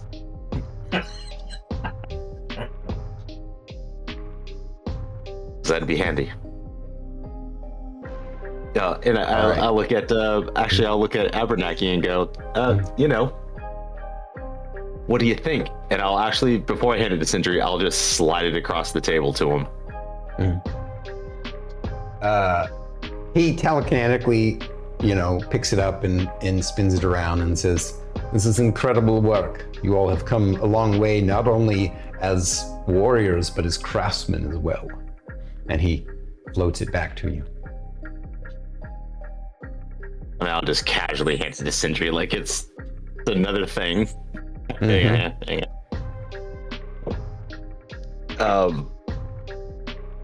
Yeah, I know I will have to, like, as player, think and see if there's anything that I feel would be appropriate to try to request.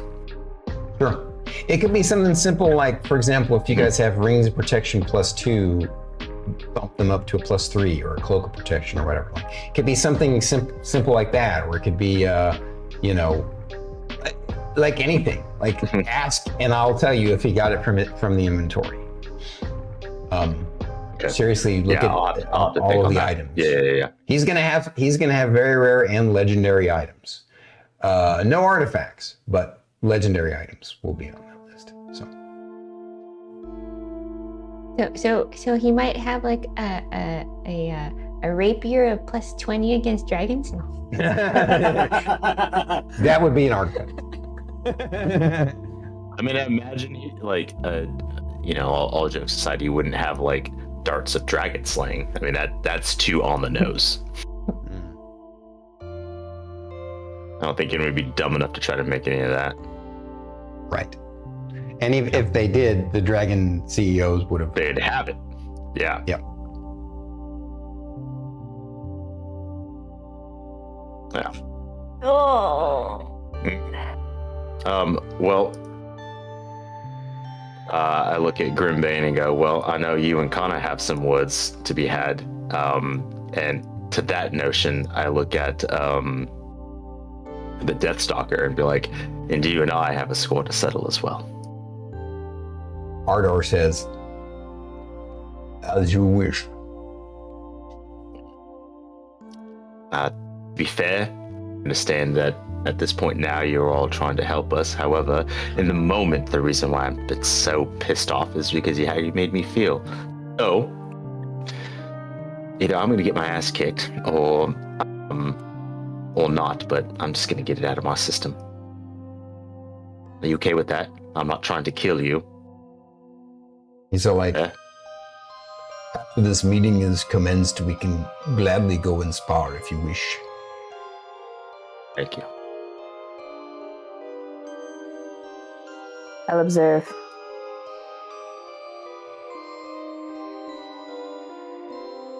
Abenaki says, as a matter of fact, it might be, since we have a week, it might be good fun practice for before we get the ball rolling. Of course, I have lots of moving pieces to get the media blitz going and to prepare things. Tomorrow, perhaps the group of you should take on Deathstalker as a sparring match to gauge how far you come and how close you are to being able to defeat the dragon.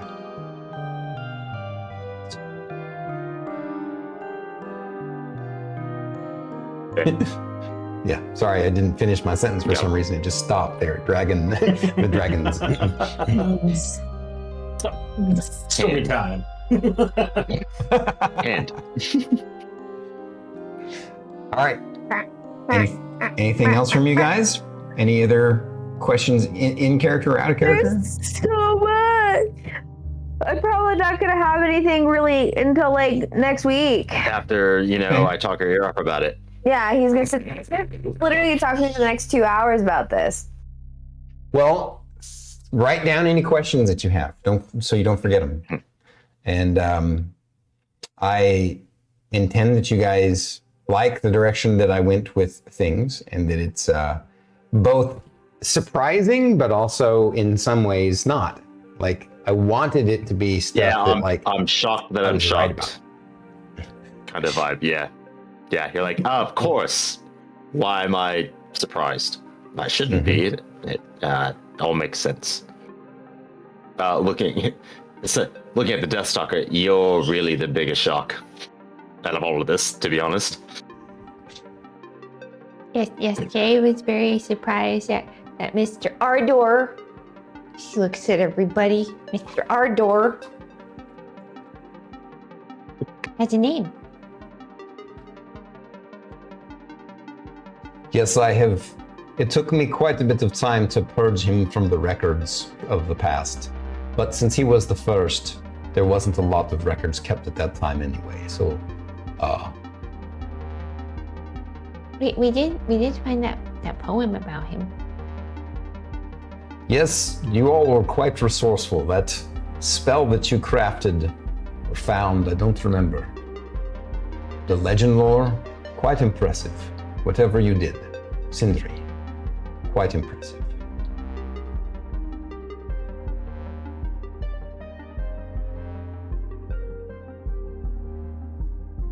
And with that seems like a good fade to black moment. So I know it's a few minutes early, but let's find someone to raid out to. Hey, Havoc, what's up, buddy? Big bro. Let's see here. We got, looks like we got Quinlan, Taco, who else you guys see? That, any D&Ders? I was just going through and I'm just looking at the sections, and I see Dungeons and Dragons. I'm like, oh, that's Stormy. Never mind. Oh, Havoc's actually doing his art thing right now. Is he live? We want to go over to Havoc? Yeah, let's go harass Havoc. Yes. All right, guys. Thank you all for checking out sessions 88. I know it was a big lore dump, but lots to process for the folks and for you guys, for the audience. And then next week, they're going to be planning a gauntlet of dragons to defeat. Oh no, Shae's just realized that she no longer gets to omail Mr. Hanson. I thought we were all just gonna kind of glaze over that part just for Shae's sake and be like, Even though she That man watched doesn't him need get any ripped in more half. mails. He has a giant orb. Oh, damn! Too soon, bro. Too soon. Session? He got low, Chris. All right. Well, I love you guys. Thank you all for being here. And we're gonna raid out now. See y'all next week. Good night. Bye.